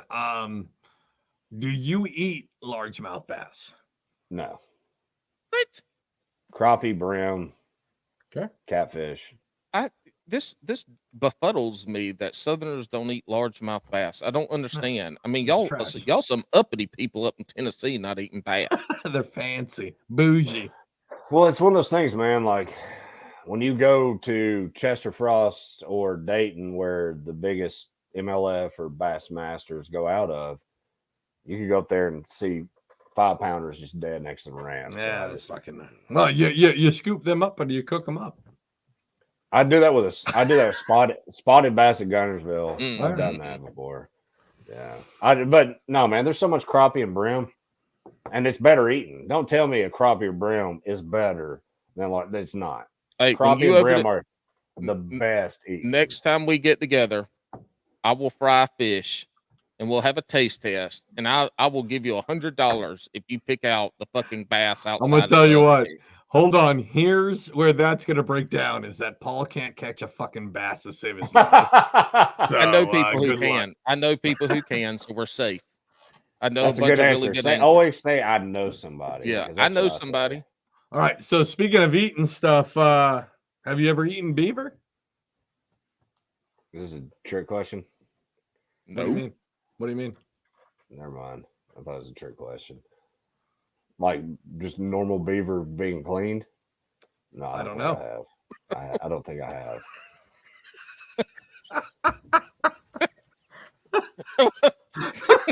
He answered every question like all of it. He flawlessly. covered it all. And then in there. this one, he's like, a beaver that's being Wait. cleaned. What the fuck does I that don't- mean? Do you It eat sounds a like a lot trick of? question here. Hold Have you on, ever hold eaten on, hold dirty on. beaver? Yeah, exactly, Brandon. How, I mean, how what the many? fuck?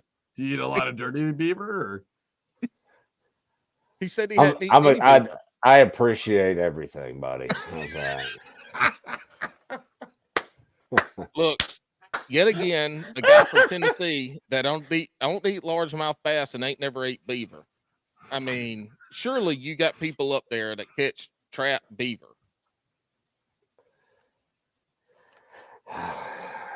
I'm trying to No, not seriously. go. I'm trying not to go. Look, we said no if- political or any if funny you questions. Right. look, man, if you look, being in South Carolina, you get your beaver and you put that damn thing on the grill, just like you would a The Boston hot butt, beaver. Yeah, and hot beaver. cook it. Yeah. You cook it low and slow, just like you Oh, would a damn You butt, have to. and you have pull You know it. what?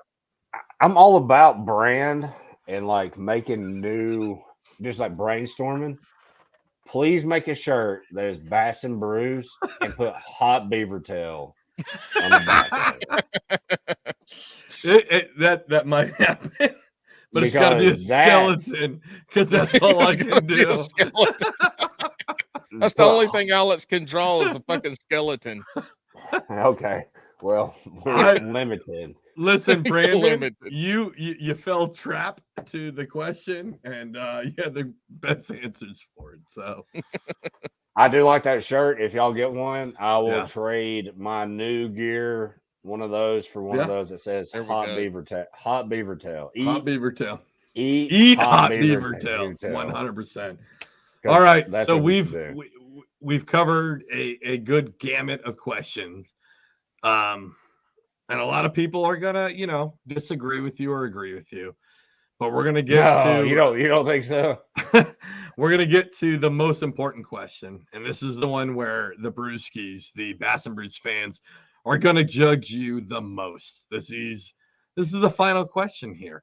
Every great fisherman loves a great sandwich.